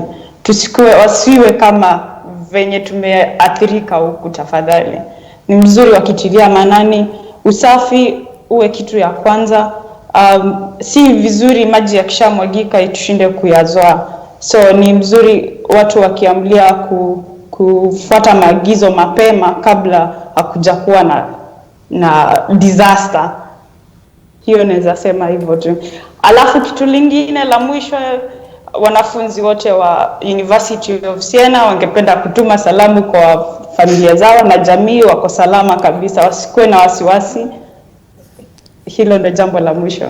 Na asante sana Rosemary Atieno ambaye ni mwanafunzi akiwa chuo kikuu cha Italia, na salamu zenyu zimepata kufika hapa nchini Kenya. Endeleeni kuwa salama mlipo, na vile vile Elisha Bugambo ambaye ni wakili akiwa nchini Canada, na wote hao mtazamaji wako katika mataifa mbalimbali ambao yameathirika zaidi na maambukizi ya virusi vya corona, wakiangazia hali ambazo serikali zao zimepata kufanya ama mikakati ambayo serikali zao zimepata kuweka, mojawapo ikiwa ni kudhibiti kule kutoka nje. Wanasema hakuna kutoka nje isipokuwa iwapo unatoka nje pengine kununua bidhaa za chakula au kupata matibabu, au iwapo wewe ni mfanyikazi katika sekta muhimu zaidi ambayo inahitajika kwa huduma muhimu kwa wengine. Kwa hivyo hali hiyo ndio ilivyo katika mataifa hayo, na wamepata kutoa ushauri na kusema kwamba ni vema tupate kufuata masharti na vile vile kupata ushauri ambao tunapata kutoka kwa serikali. Hali ya Italia, Rosemary amesema kwamba ni kweli wao walipuuza kwa siku za mwanzo na maambukizi yakakuwa kwa idadi ya juu zaidi, na kufikia sasa taifa hilo linaongoza kwa zaidi ya watu 6,000 ambao tayari wamepoteza maisha yao kufikia hii leo kutokana na maambukizi ya COVID-19. Unaendelea kutazama NTV. Sasa mtazamaji, tunaangazia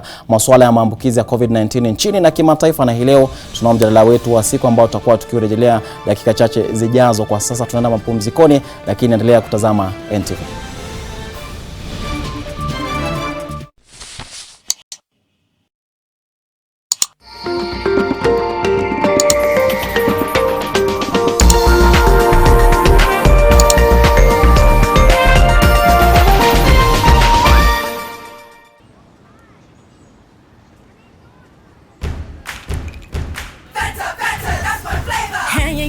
It's my summer, got my squad, we go harder, we got a little bit of feel good now. All I wanna do,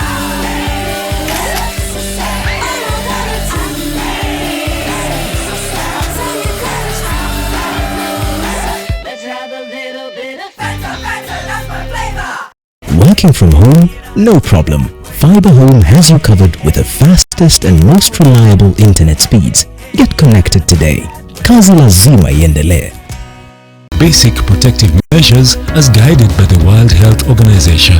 Clean hands frequently with soap and clean water. Cover nose and mouth when coughing and sneezing with a tissue or flexed elbow. Avoid close contact 1 meter or 3 feet with anyone with cold or flu-like symptoms. If you have fever, cough and difficulty breathing, seek medical care early. Avoid raw or uncooked animal products. Help the world put an end to the spread of respiratory diseases by sharing this message with a friend. Message brought to you by Sour Herbal Family Bath Soap. To achieve great things in life, you must do little things every day, like the 1, 2, 3 with Colgate. 1, wake up, wake up. 2, brush up, brush up. 3, smile through your day with a fresh breath and strong tea. Smile through your day with a fresh breath and strong tea. Do the 1, 2, 3 with Colgate and give yourself a future to smell about.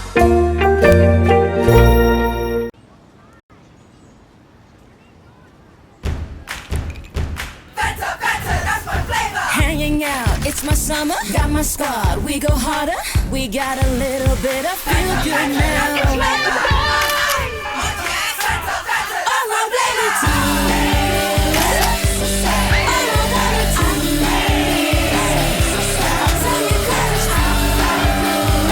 Let's have a little bit of that's my flavor. I know who's behind all this. It's the Solomons. I need to go see them. Erica! If you have a problem, just tell me. My son is missing, Rocco, so please. That's my problem now. Just let me find the people who took him from me. If it's me or after, here I am. You can hurt me instead, but leave my son out of this. He's not my son!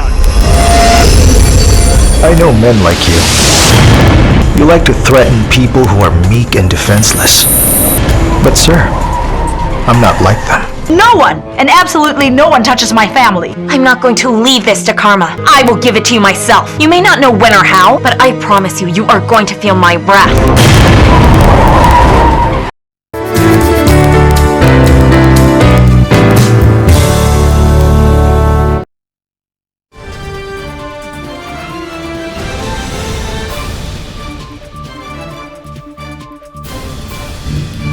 Karibu tena kwa NTV. Sasa tunazidi na mazungumzo yetu, tunazungumzia kuhusu virusi vya corona na jinsi ya kuwafunza watoto kuhusu corona. Bado tuko na madaktari wetu Super Tunje pamoja na Yubrin Mora. Asante sana kwa kuendelea kwa nasi. Daktari, tunazungumzia mbinu za kumwelezea mtoto jinsi kuhusu virusi vya corona.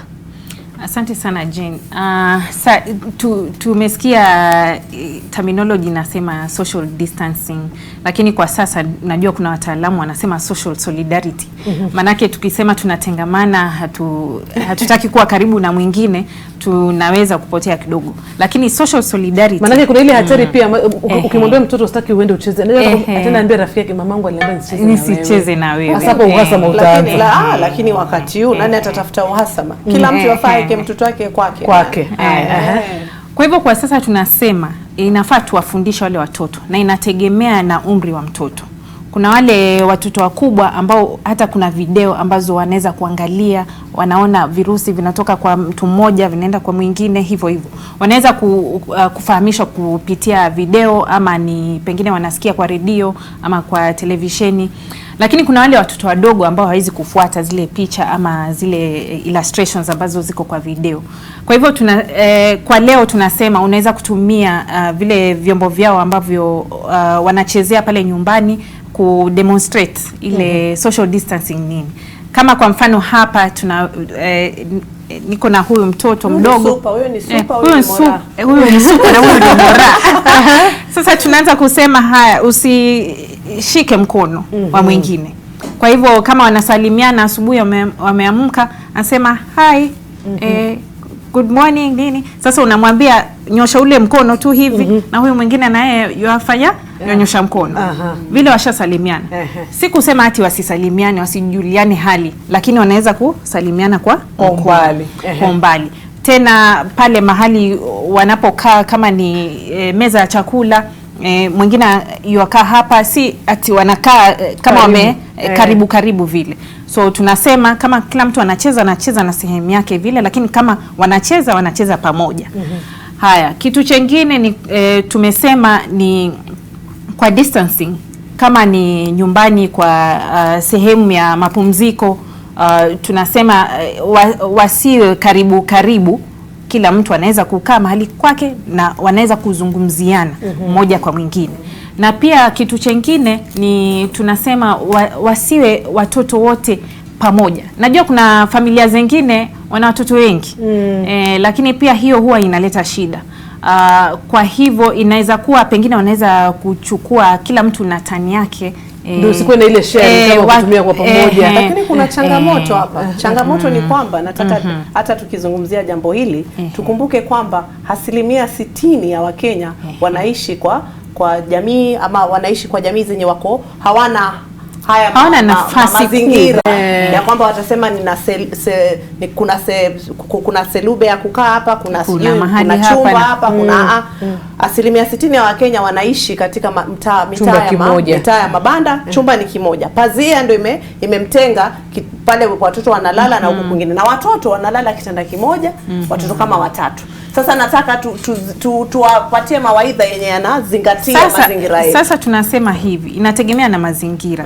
Lakini tuseme watoto ni wengi katika nyumba moja, ni sawa, anaweza kuwa kitanda kimoja, lakini mmoja anaweza kulala upande huu, yuangalia upande huu, na mwingine stati pwaza sana hivi. Na bado mtazingatia usafi.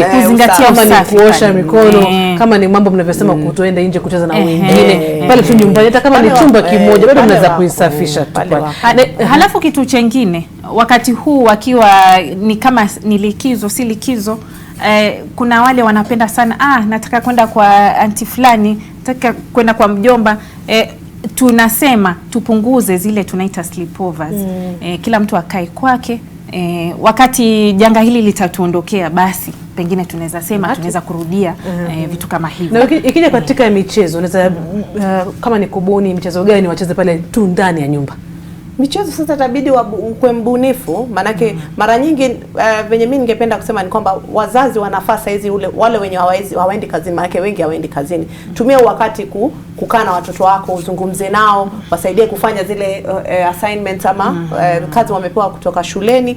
Utatumia muda mrefu ukifanya hivyo. Lakini sasa michezo ya nyumbani ni wacheze na hivi vidoli vao, lakini sasa kumbuka hivi vidoli daktari hata ameangazia kwamba lazima visafishwe na viwe safi. Na kama wanacheza nyumbani michezo, basi ni michezo yenye itawazuia kwamba wasipate madhara ya kuwa watatumia sumu ama watachomeka ama watafanya nini. Kwa hiyo basi mnapendekeza kwamba mtu aweke ratiba. Unaweza amka asubuhi tunywe chai, baada ya kunywa chai ni kusoma. Ratiba ni muhimu sana. Maana ratiba pia inazingatia kwamba itahakikisha hawa watoto hawana stress. Maanake watoto ukibadilisha mienendo yao ya kila siku wanapata stress. Wanachanganyikiwa, alafu utaona kwamba mtoto labda alikuwa hakojoi kitandani ameanza kukojoa kitandani, maanake sasa ratiba yake imebadilika. Kwa hivyo lazima ukuwe na ratiba, umeandika ratiba kwamba tukiamka tutafanya hiki, tufanye hiki. Na pia Wakenya tukubali kwamba huu ni wakati kwamba tujaribu kuwa na wakati na watoto wetu. Kitu chengine tunasema hivi, watoto hasa wale watoto wadogo wa miaka 5 wakienda na chini, wanafaa kuwa wanacheza michezo sio peke yao, wanacheza na wazazi wao ama wale ambao wanawachunga pale nyumbani. Michezo iko ya aina nyingi. Mweza kutumia tu vitu ambavyo viko kwa nyumba, si lazima uende kununua dukani vitu vya kuchezea. Lakini vitu hivyo tunasema viwe ambavyo vinawazuia wasipate madhara pale nyumbani. Usiende kuchukua kama ni visu wanacheza, unajua wale vijana wakubwa wanapenda sana mchezo kama ile. Lakini kwa wale wakubwa wanaweza kucheza michezo kama zile za kuweka kwa meza, wanaweza kufanya puzzles ama ni michezo kama ile waweza kucheza hiyo. Kwa hivyo michezo iko aina nyingi. Na tahadhari ningependa kuambia wazazi wasiache watoto wanaangalia televisheni siku nzima. Kuanzia asubuhi mpaka jioni mtoto yukaa pale, wadogo wakubwa, ile haifai. Michezo iwe michezo ya aina tofauti. Haya, kwa sasa nataka kupeleka kwa mwenzangu Daniel Mule. Tukirejea, kuna wengi wanauliza, je, vyakula aina gani vinasaidia? Manake kumekuwa na dhana kwamba ule matunda yenye vitamin C unywe maji, lakini maji yawe moto sio baridi. Mtazungumzia hayo baada ya muda usiokuwa mrefu. Naam, Jane, asante sana. Tuendelea kufuatilia mjadala huo, na mtazamaji pia anaendelea kuwa na fursa ya kuchangia kupitia mtandao yetu ya kijamii. Na kabla ya kusoma baadhi ya kauli ambazo baadhi wameweka katika mtandao yetu ya kijamii kuhusiana na mjadala huu, Jane, wacha kwanza tuzungumze naye Melito Letenges, manake tunaangazia hali ilivyo katika kaunti mbalimbali nchini. Tumeona namna ambavyo baadhi ya kaunti zimejiandaa kukabiliana na maambukizi ya virusi vya corona, na sasa katika kaunti ya Nyeri najua pia nao wana mikakati ambayo wameweka, na tutakuwa tukisema naye Melito Letenges. Tenges, wapo unatupata, hebu tueleze hali iko vipi, serikali ya kaunti imejipangaje, na wananchi nao wanasema nini kuhusiana na hali ya kujikinga? Naam, Dan Mule, mapema leo maafisa wa polisi waliwafurusha biashara wadogo katika barabara ya Gakere na soko la Mutaro lililoko katika mji wa Nyeri. Hii ni kufuatia amri ya idara ya biashara kupitia waziri wa biashara Diana Kendi kuwataka wafanyabiashara ambao wana viwanda na sio maduka yaliyotengwa na serikali ya kaunti kutoka mjini. Hii ni kwa sababu ya kuwataka kujaribu kupunguza ule mtagusano ulioko kati ya wafanyabiashara na wanunuzi, hasa katika masaa ya jioni ambapo watu wengi wanafunga biashara zao, na inaonekana kuwa barabara hii ya Gakere vile vile na soko la Mutaro ni mahala ambapo watu wengi wanapatikana wakifanyia biashara yao, wauzaji wa manguo, na vile vile soko ambalo ni kubwa zaidi katika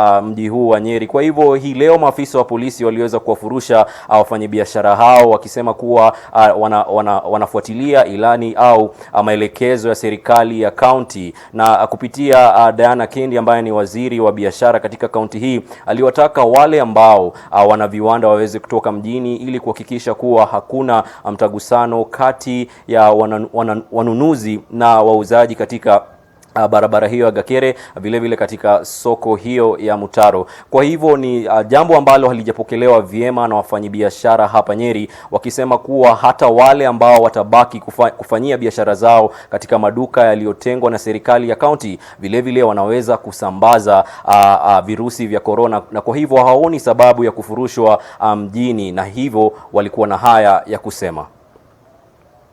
Sisi hatukosei, ni wao wanakosea. Kwa hivyo sisi wasituvinyirie tuvuge kazi, na ni wao wametuabukiza hii mambo.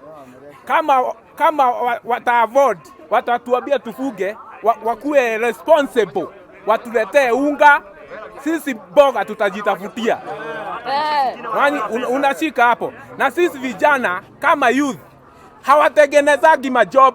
Serikali yetu haitengenezagi opportunity ya kazi ya mtu kama mimi. Kama ni sanitizer huku hakuna. Wengine wanaoga na shampoo. What is shampoo chuari? Hata kama ni basoap, arete tu tukatakate. Kama ni bill za maji Nyewasko iabiwe. Sisi hatuna pesa ya kulipia hizo vitu. Kama ni stima, unaona plot zingine hakuna hata maji. Chuari, aongee na hao watu, apukuze kani hizo nini. Tunatoa wapi hata pesa ya kulipia hii mwezi mwisho wa hii mwezi wanatuishisha bado nini kulipia hii nini hizi vibada, si ndio? Tunatoa wapi pesa shwari? Sasa wametuamirisha tufunge ya lazima. Sasa ikuwe hivi, afanye atuambie notice na atuambie venye atatuchukurukia juu ya hiyo mambo yenye Nyewasko na kwa stima. Juu hatuna pesa ya kulipia hizo bills. Naam, umeweza kuwasikia wafanyabiashara hao wakisema kuwa hawana vieuzi wala barakoa ya kujikinga kutokana na ugonjwa huu wa COVID-19, na hivyo serikali ya kaunti kwa sasa hawajaweza kutoa maelekezo kuhusiana ni vipi ambavyo watakuwa pengine wanatoa sabuni au vile vile kuhakikisha kuwa wafanyabiashara au wakazi wana maji ya kutosha katika mji huu wa Nyeri. Lakini hata hivyo kamishna wa eneo la kati Wilfred Nyagwanga wiki iliyopita aliweza kuzungumza nasi akisema kuwa mikakati inawekwa kuhakikisha kuwa biashara ambazo pengine zina watu wengi zitafungwa ili kuhakikisha kuwa hakuna mtagusano, ili kuhakikisha kuwa ugonjwa huu hausambai kwa kasi kama inavyoonekana. Kwako studioni. Na asante sana Melito Letengeza, hapo tumekupata kwa njia iliyo safi kabisa. Na tumesikia kauli za wananchi, kauli za masuala tete kweli hapo, wakiangazia hali ya kutokuwa na uwezo wa kujikimu kimaisha iwapo biashara zao zitafungwa. Na ni baadhi ya masuala ambayo wengi wamekuwa wakizungumzia, lakini tena upande mwingine unaona kwamba kuna uhai pale, kuna masuala ya afya. Kwa hivyo ni masuala ambayo hakika yatahitaji kuangaziwa kwa tahadhari, kwa haraka sana, pia kwa kasi, manake ni hali ambayo wengi wamekuwa wakizungumzia. Na hata baadhi ya viongozi wamekuwa wakitaka serikali kuu kutangaza hali ya tahadhari nchini, na pia kuwataka wale ambao ni wamiliki wa majumba kuachia wapangaji kutolipa kodi kwa muda fulani. Kwa hivyo ni baadhi tu ya mapendekezo ambayo yamekuwa kutolewa na baadhi ya viongozi, na hakika ni swala ambalo linahitaji suluhu, manake wengi wanasema kwamba hawawezi kuendelea na shughuli na biashara zao kama ilivyo kawaida. Na sasa tukiendelea kuangazia yanayojiri sasa katika maeneo tofauti, tunaelekea katika eneo la Pwani. Hapo jana kaunti 3 za Pwani zilitajwa miongoni mwa zile ambazo zimekumbwa na maambukizi ya virusi vya corona, na hii leo tunaenda katika kaunti ya Taita Taveta alipo mwenzetu Bilo Tino kuangazia hali iko vipi haswa katika ile hoteli ya Savo, na pia hali katika kaunti hiyo katika masuala ya kujikinga na maambukizi haya. Bilo, hebu tueleze hali iko vipi huko? Naam, shukran kabisa studio. Niko katika hoteli ya kifahari ya Voi Wildlife Lodge ambapo ipo katika kaunti hii ya Taita Taveta. Hoteli hii ni maarufu sana na wageni ama tasema watalii kutoka nchi tofauti tofauti kwa sababu limepakana na mbuga ya wanyamapori ya Tsavo. Ni swala ambalo wengi wanalifuatilia ama wengi wana maswali ya kwamba hoteli hii je, ni mojawapo hoteli ambayo inasemekana iliweza kuwa na wageni ambao kwa sasa wanasemekana wameweza kuathirika na kirusi cha COVID-19. Na ni kweli kwa sasa hoteli hii shughuli zimeweza kusimamishwa na wafanyakazi zaidi ya 300 wameweza kurudishwa nyumbani kwa ajili ya kufungwa kwa hoteli hii. Meneja wa hoteli hii anasema kwamba hakuna aliye na ugonjwa huo wa COVID-19 hapa, na ni kuwa kulikuwa na wafanyikazi 4 ambao walikuwa wameweza kupakana ama wameweza kushikana ama kuwakaribia wale wageni ambao wanasemekana kuwa wameweza kukua na ugonjwa huo wa COVID-19, na wote 3 wameweza kurudishwa nyumbani ili waweze kwenda kujiangalia. Niliweza kuzungumza na meneja wa hoteli hii na ni haya ambayo alikuwa nayo ya kusema. Wageni walikuwa 4 wakaenda wakalala Manyata.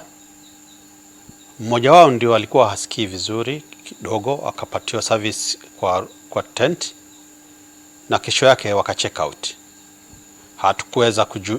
Hatungeweza kujua kwamba ni aina gani ya ugonjwa, kwa ajili wenyewe walisema tu nikusikia anasikia vibaya na ako na medicine yake anakunywa. Kwa hivyo hatungeweza kumlazimisha. Walipo check out ndio tulirudi kupata ni kusikia maneno kwamba hawa wageni wameathirika. Na jana tukawa na watu wa health wakaja wakatuelezea wakaulizia wale staff ambao waliwaserve. Wale staff waliwaserve wakasema waende wakae kwa quarantine, ambao tayari tangu jana tuliwaweka. Mmoja ni yuko kwa hoteli kwa ajili ni mtu anatoka mbali. Wale wengine ni kwa ajili ni kutoka area Voi, wamekuwa kwa quarantine kwa nyumba zao. Na sofa wale ambao waliwaserve mpaka saa hii hawajaonyesha dalili yote ya kuwa kwamba wameathirika. Na mtazamaji, ni kwamba meneja wa hoteli hii ameweza kuwaomba serikali kuu na serikali ile ya kaunti ya Taita Taveta waweze kuzingatia ama kuweka mikakati ya kwamba wageni ambao wanakuja kwa hoteli hizi za kifahari ama hoteli hizi za kitalii wawe wameweza kuwa wamepimwa ama kukaguliwa ili kuangaliwa ugonjwa wa corona, na kwamba ni hawana vifaa ambavyo wangeweza labda kufanya shughuli hiyo, na kwa hivyo wanaomba serikali wao wameweza kutekeleza swala hilo kabla kuwaruhusu wageni kuweza kuzunguka sehemu tofauti tofauti nchini. Ni hayo tu ambayo niko nayo kwa sasa na ningependa nikurudishe studio. Naam, asante sana kwa hayo Bill. Na sasa tukitoka katika eneo hilo la Pwani huko katika kaunti ya Taita Taveta, tunaelekea katika eneo la Nyanza, kaunti ya Kisii alipo Janet Nyamamu. Janet, leo tunaangazia hali ya kuwalinda watoto kutokana na maambukizi ya COVID-19. Sijui wakazi wa Kisii wanasemaje?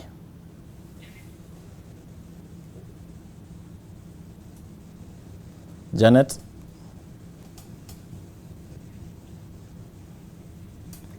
Naam, ndivyo inaelekea tumpate, tutakuwa tukiangalia tumpata hapo baadaye kidogo, lakini awali pia tulipata kusema na baadhi ya wakazi na kutathmini hali katika eneo la Eldoret County ya Uasin Gishu, ambapo Lois Wangui ametuandalia hali ilivyo katika kaunti hiyo. Tupate kusikia kuhusiana na maandalizi na vile vile kule kujikinga na maambukizi ya COVID-19 kutoka katika eneo hilo la Eldoret County ya Uasin Gishu. Kutoka kaunti ya Uasin Gishu tumefika hapa Eldoret mjini ili kutangamana na baadhi ya wenyeji ambao tayari wamefika hapa sehemu ya mjini kwa kazi zao za kila siku. Tunataka kufahamu, je, wameweka mikakati ipi pale nyumbani ili kuhakikisha wana wao hawapati hatari ya virusi vya corona. Hata asubuhi wa leo nimeadvise watoto yangu kutoka nje, kuenda nje ya compound ati wanaenda kucheza mpira kwa sababu kuna holidays. This is not a holiday like any other. Hii ni holiday ambayo tumefosiwa na hii ugonjwa. Kwa hivyo nimewaadvise leo nje ya compound wasitoke, kwa sababu wakitoka nje wataenda kumingo na watu wengine, hata watakuwa hawajui, wakikuwa congested kama kuna shida itakuwa. Wakati yenye nilitoka kwa nyumba niliambia mama yao, sahi wakati yenye vile unaona hii ugonjwa imetangazwa, huyu mtoto kaa na yeye kwa mguu yako juu sahi hakuna kazi mahali unaenda, wachia mimi mwenyewe nishughulike nikitoka nje na nikiingia hapa, mpaka nihakikishe nimenawa na mahali penye muko muhakikishe ni usafi kabisa.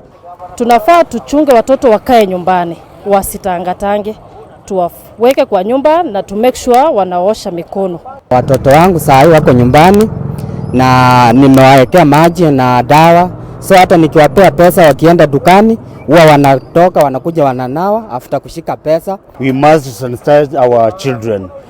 Tuwape dawa, wanapaka mkono, wananawa. Hata wangu sahi wamenitoka kwa nyumba asubuhi, nimewaachia waweze kuoga mkono na wasitoke nje ya compound. Ni wazi kwamba wenyeji wengi hapa wameweka mikakati kabambe ili kuhakikisha watoto wao wanazingatia usafi ili kutokuwa katika hatari ya virusi vya corona. Kwa sasa moja kwa moja hadi studio zetu za Nairobi. Asante sana Lois ukiwa hapo Eldoret, na sasa tuelekee tena kule katika eneo la Nyanza, kaunti ya Kisii alipo Janet Nyamamu. Janet, hebu tueleze wakazi wanasemaje kuhusiana na namna ya kuwakinga watoto kutokana na maambukizi ya COVID-19.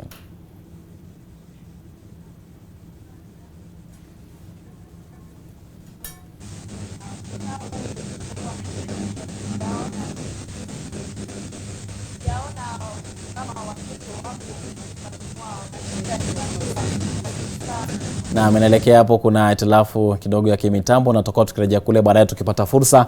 Na leo swali ambalo tulikuwa tunakuuliza mtazamaji ni, unadhani ni mbinu gani zitafaa kuwalinda watoto dhidi ya COVID-19? Unadhani ni mbinu gani zitafaa kuwalinda watoto dhidi ya COVID-19?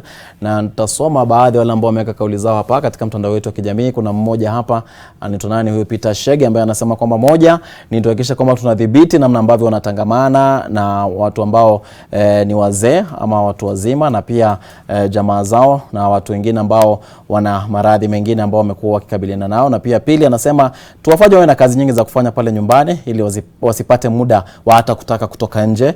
Mapendekezo yake Peter Shege. Mwingine hapa Abraham TNA anasema, kwangu jinsi ya kuwalinda watoto dhidi ya COVID-19 ni kuwaelimisha wao wajue corona ni nini. Cha pili ni kuweka juhudi za mzazi kuhakikisha kwamba watoto wake wamefungiwa nyumbani, wasikutane na watu wengine ovyo ovyo. Anasema anatazama akiwa mjini Narok. Na nitasoma mwingine mmoja hapa, Sami Wangendo, ambaye anasema wazazi wana jukumu la kuhakikisha watoto wao hawatangamani na watoto wengine bali wakae manyumbani mwao. Wazazi pia wajitunze, kwani wakipata ugonjwa huu pia wataambukiza wanao. Kwa hivyo ni baadhi ya kauli ambazo tumepata hapo. Endelea kuziweka hapo, na tukipata fursa pia tafungua line zetu za simu upate kusema nasi. Na kabla pengine ya kumwachia Jane kuendelea na mjadala, Janet wapo kwa sasa unanipata, hebu tueleze wakazi wa Kisii wanasema nini? Dan, shukran sana. Niko hapa Kisii na niko katika mtaa mmoja ambao nimepata wakaaji wako nje, watoto wako nje. Nikaulizia shida ni ipi, na nikapata wazazi wawili watatu wakanieleza iko tatizo hapa, lakini nitaenda kuongea na mzazi mmoja ambaye ataenda kutueleza ni vipi yeye mwenyewe amekuwa akitunza watoto tangu shule zifungwe hadi wakati huu na kuendelea. Maana watoto wakiwa nyumbani ni ni jukumu ya wazazi kuwalinda na kuwaeka wakuwe salama kutokana na virusi hivi vya corona. Nitaenda kuongea na mzazi mmoja ambaye anaishi katika mtaa huu. Oh, okay. Kwa majina mimi naitwa Joyce Bozibori Onkanga. Mimi ni mama sikuwa na uwezo wa kuona na ninaishi katika mtaa huu wa Bochura. Bochura is between Bridge Camp na Nyamataro. Hapa for one, hatuna security. Two, hatuna stima. Tunasikia katika mitandao ya kwamba kuna masomo yanaendelea katika TV, katika internet, lakini tumekosa stima kwa 2 weeks now. Sasa watoto wameshindwa la kufanya, wametoka nje ili watafute penye kuko stima, wakaweze kuangalia TV na kaweze kuangalia mitandao. Ndio maana watoto wamejaa everywhere. Tunaomba tafadhali serikali yetu ya Kisii County, Bwana Ongwae, our dear governor, tusaidie tupatie stima. Kitu kingine ni kwamba hii mambo ya ugonjwa wa corona virus, tunaomba security here. The peer group is really roaming around.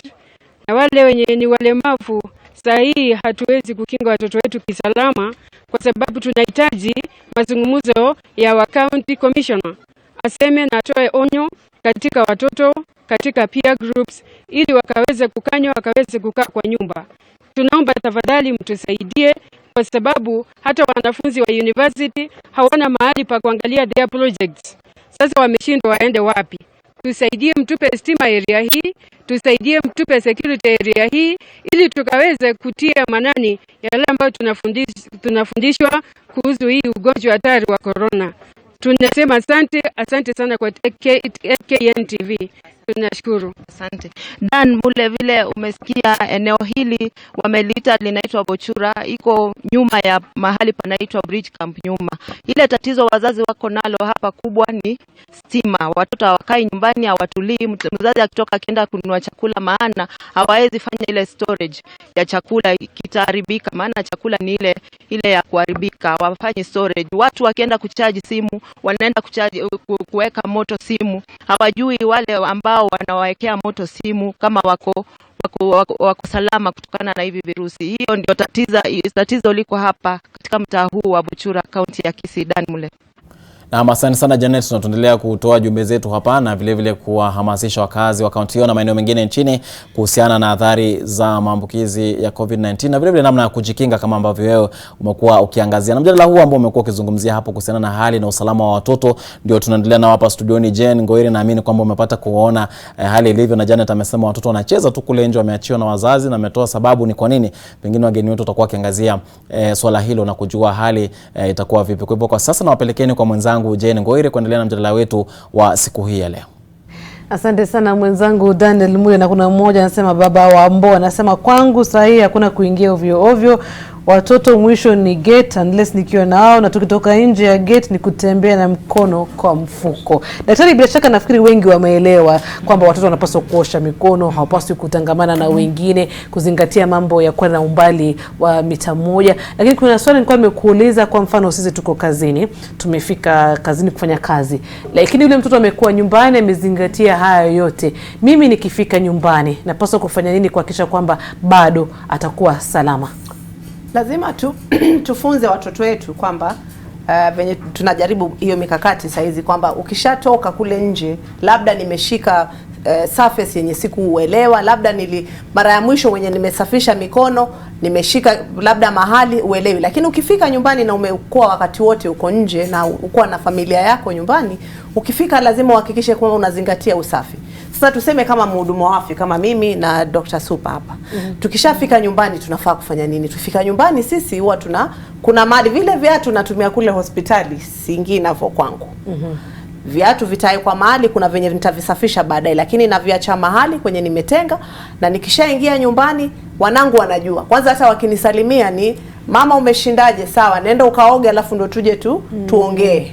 Kwa hivyo nitaenda nioge, nisafishe zile nguo nimezivua, kama nilikuwa kwa mazingira ya hospitali kuna mahali nitazieka ili zioshwe baadaye, na venye zitaoshwa kuna mikakati yenye nimeweka yenye itaoshwa. Lakini uwezi tangamana na watoto, kenye nasema kwamba huwezi tangamana na watoto wako kama umetoka nje, wao wameshinda nyumbani, uje uwalete, watakushika, wanataka kukubusu. Sasa kama mtu raia wa kawaida nifanyaje kama leo jioni nikienda nyumbani? Ukifika nyumbani, nenda ukasafishe mikono, uoge, toa zile nguo umeshinda nazo huku, manake ujue umeshika wapi mahali ukisonga songa, alafu vaa zile nguo safi, alafu tangamana na wanao.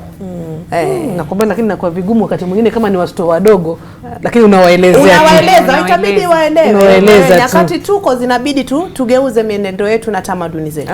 Alafu kuna kitu chengine ninaweza kuelezea hasa wa mama.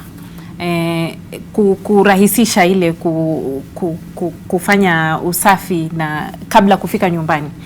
Unaweza kubeba viatu pia 2. Halafu unachukua kile unatoka nacho nyumbani. Ukifika kama ni kwa gari unatoa, halafu kazini ukirudi unafanya hivyo hivyo. Unatoa, unabadilisha, halafu unaingia nyumbani. Mimi nina mhudumu wangu wa nyumbani, ni mama tu yoishi, nimekuwa naye miaka kadhaa. Yoishi karibu na Kibira huko chini. Huyu mama ameniambia kwamba yeye kwa sababu ana watoto nyumbani, ameamua kwamba hatumii matatu kuja kazini. Atatembea tu. Yaani ni mikakati yako wewe mwenyewe, wajiambia ni wapi kuna uwezekano kwamba nitaupata ule ugonjwa. Kwa hivyo kama unaweza tembea. Sasa yeye atembea, akija nyumbani afanye shughuli zake, alafu pia yajua akiingia pale lazima asafishe kabla hajaanza kutangamana na wanao. Kwa hivyo wale wasichana wa nyumbani wa kazi lazima pia wao tuwafunze waelewe. Na ikija kwa vyakula, kuna wale ambao wanasema kwa sasa ni vyema watoto wape kama ni machungwa, vyakula vyenye vitamin C, maji wasinywe maji baridi, wanywe maji moto.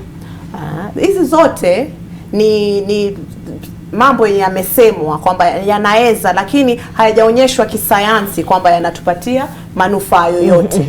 Kwa hivyo, lakini hatusemi kwamba mtu asile machungwa, kula machungwa. Manake kinga yako ikiwa vizuri, ule ugonjwa hata ukija utapigana nao vizuri, lakini hauzuii. Kitu ningependa kuangazia na ningependa kuambia Wakenya kwamba ni kwamba hatuna dawa kwanza yenye imehakikishwa kwamba hii ni dawa. Zote zenye zile mambo yote yenye tumesikia ni kwamba yanasemekana kwamba ni vitu venye bado tunaangazia, tuangalie kwamba vinafanywa vipi. Wanasayansi wanajaribu kufanya kazi kwa upesi ili tuone kwamba tutasaidika vipi. Lakini vitamin C, hayo mambo yote ya kwamba mtu awe amekunywa maji vizuri, ni kuweka tuwe na afya vizuri na uwe na afya njema, lakini si kwamba itazuia usipate ule ugonjwa. Kwa hivyo, lakini pia kumbuka kwamba tunasema ukiwa na afya njema inakusaidia kwamba hata ukipata hata homa ya kawaida, ukipata ugonjwa wote, kinga yako itapigana vizuri. Iko juu. Maana yule alikuwa anasema, "Jua Jen, unapaswa unywe maji moto manake virus hazifikae hapa. Tutaingia pale kwa tumbo." Na kwa tumbo kuna acid dhana mbalimbali. Sasa sikiza, vile virusi haviuliwi na maji moto. Kuna watu walisema ati ukijiweka ukijanika kwa jua sijui vile virusi viko mwilini vitakufa. Kama kuna vitu vya nyumbani kama tuseme hizi toy za watoto, ukiziweka pale juani kwa muda wa zaidi ya masaa 2, miale ya jua inavimaliza vile virusi. Lakini ukienda kuweka mwili wako ukichomwa na jua, ingekuwa basi temperature zetu zinapanda mpaka zinafika 40. Na kuna mmoja hapa amenitumia ujumbe anasema, "Jen, muulize daktari watoto tuwavalishe mask kama tufanye vipi? Maana yake imekuwa vigumu sana kuwazuia ndani ya nyumba." Nafikiri daktari atajibu. Nadhani tumeelezewa ya kwamba kuvaa ile mask haizuii wewe kupata virusi, ila itazuia mwingine. Ikiwa uko na dalili zozote, basi itazuia kusambaza kwa mwingine. Kwa hivyo kwa watoto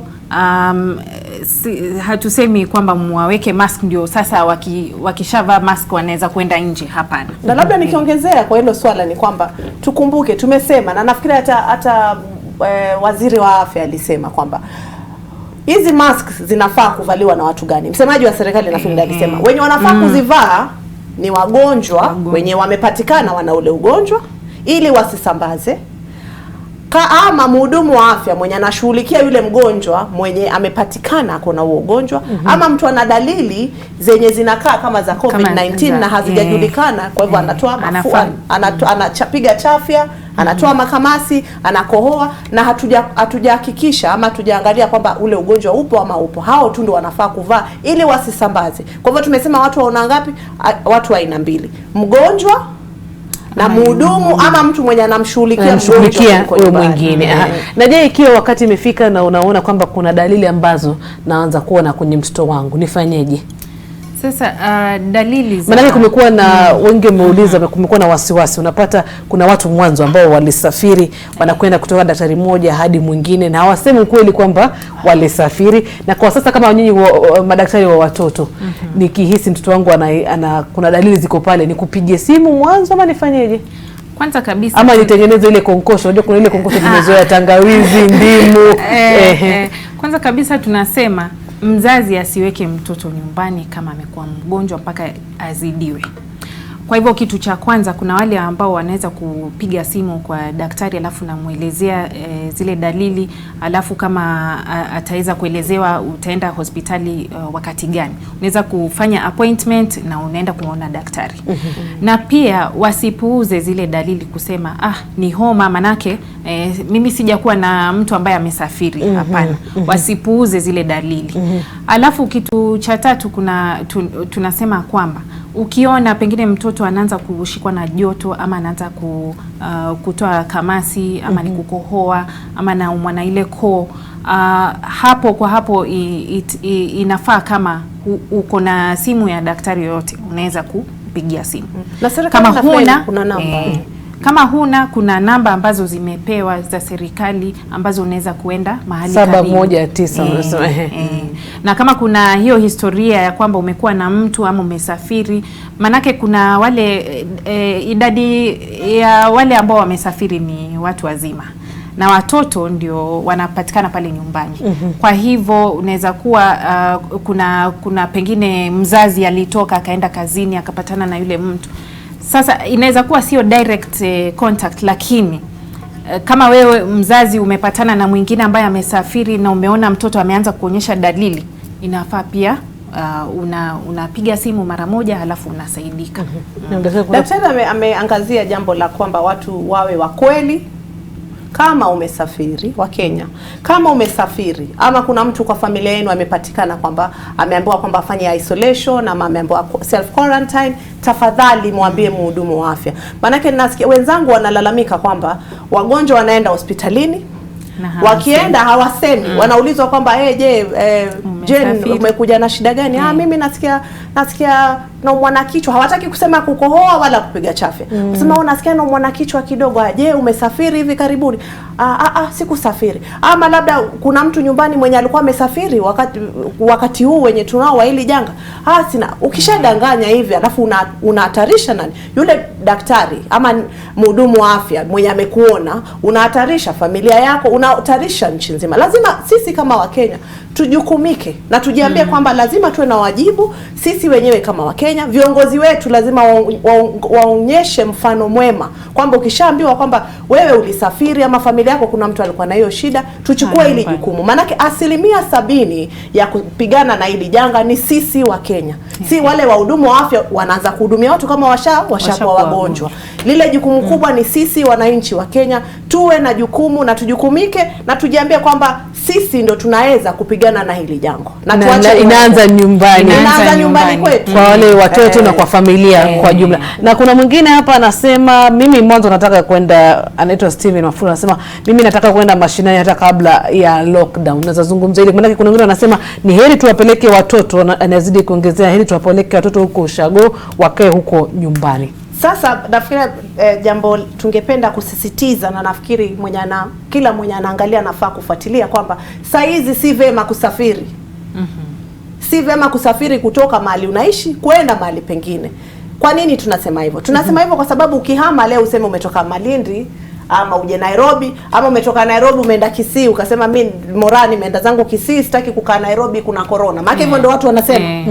Nikienda kule Kisii mimi nimepatana na Jane, nimepatana na Super, nimepatana na watu wengine pale barabarani. Hatujui bado serikali inafuatilia watu 700, zaidi ya 700 wenye wamepata contact na wale wagonjwa. Walitangamana na wale watu. Sasa nikienda kule Kisii nikutane na nyanyangu, babu yangu, anti yangu, wote watu wazima, wengine wana kisukari, wengine wana magonjwa ya moshi, nikizo. Si nimeubeba ugonjwa nikaupeleka kule. Alafu tuangazie huduma za afya kule mashinani. Je, hizi kaunti zetu ama hospitali zetu za kaunti zina uwezo wa kwamba zinaweza kabiliana na janga hili? Hazina. Huo ndio ukweli. Na hata nafikiri magavana wenyewe washalalamika wakasema sisi hatuna uwezo, jamani tusaidieni kwa kukaa mahali mlipo. Kwa hivyo tuache kusafiri, na nafikiri daktari alisema hata watoto saizi si wakati wa kusafirisha watoto kuwapeleka kwa shangazi zao, babu zao. Watoto ukae nao, wewe mzazi wako, wewe mzazi ukae na watoto wako, cheze nao, watafutie kitu cha kufanya. Kuongezea tu ni kwamba unajua ukitoka mahali fulani mpaka kwingine, hata si corona peke yake unapeleka kule, kuna magonjwa aina tofauti. Kwa hivyo tunasema mkae mahali mpo. Tena kwa wazazi, kuna wazazi ambao bado wanazurura. Kama huendi kufanya kazi ambayo ni ile tunasema ni essential ya muhimu, kaa nyumbani. Ule ndio ujumbe ambao waziri wa afya alikuwa anatoa. Mkae nyumbani, mtatusaidia sana kwa sisi wauguzi. Na nafikiri kwa wazazi wengi, labda daktari pia unaweza wasaidia, maana kuna wengi wanatuma ujumbe kwangu hata kwenye simu. Nafikiri tuwasaidie sasa ile ratiba. Nafikiri wengi wanachanganyikiwa hapo, maana tumezoea wewe unaamka kazini, unaenda kazini, jioni ndio mnakutana na watoto. Kuna wale ambao wanasema kumbe watoto ni kazi. Na mwana kichwa. Tuwasaidie tu katika ratiba. Ni kweli kabisa. Na pia mwanaweza changia. Na naona kuna Wizara ya Elimu ambayo imesaidia sana. Maanake kuna shule nyingi ambazo zimetoa ratiba za kusaidia watoto kule nyumbani. Na wazazi wengi wameweza kutumia mtandao kufuata ile ratiba. Ya kwamba kuna wakati wa class na kuna wakati wa kupiga pumzi pale, na wanaketi, wanaweza pengine wanakunywa chai kidogo. Kwa hivyo ile ratiba waweza kufuata ile ambayo iko imepewa na shule, ama pia kuna ratiba ambazo kwa mtandao unaweza kupata ratiba ya kufuatilia, na pia mzazi mwenyewe anaweza kutengeneza ile ratiba. Manake kuna wazazi ambao wako na watoto wa miaka tofauti. Kuna yule pengine yuko darasa la 8, kuna mwingine ni mdogo kabisa, yohitaji pia kuangaliwa, lakini anafaa kuwa mzazi anawatengenezea ratiba kila mmoja wao. Kuna wakati wa kucheza, kama wakati wa kucheza watacheza pamoja, na anawapatia masaa tofauti tofauti. Halafu kuna ule wakati, manake hatufai kusahau kwamba sisi ni jamii. Kuna wakati wa kila mmoja kwa jamii mnaketi pamoja, halafu mnamaliza. Kama ni wakati wa chakula, kila mtu anakaa vizuri. Na ni kusema kwamba wakati kama huu ni wakati mzuri, manake jamii nyingi mara nyingi huwa haonani. Kuna yule anatoka asubuhi kabisa, mwingine anarudi usiku. Kwa hivyo wachukulie nafasi hii ya kwamba ni nafasi muhimu sana kwa wazazi kuwa pamoja na watoto wao.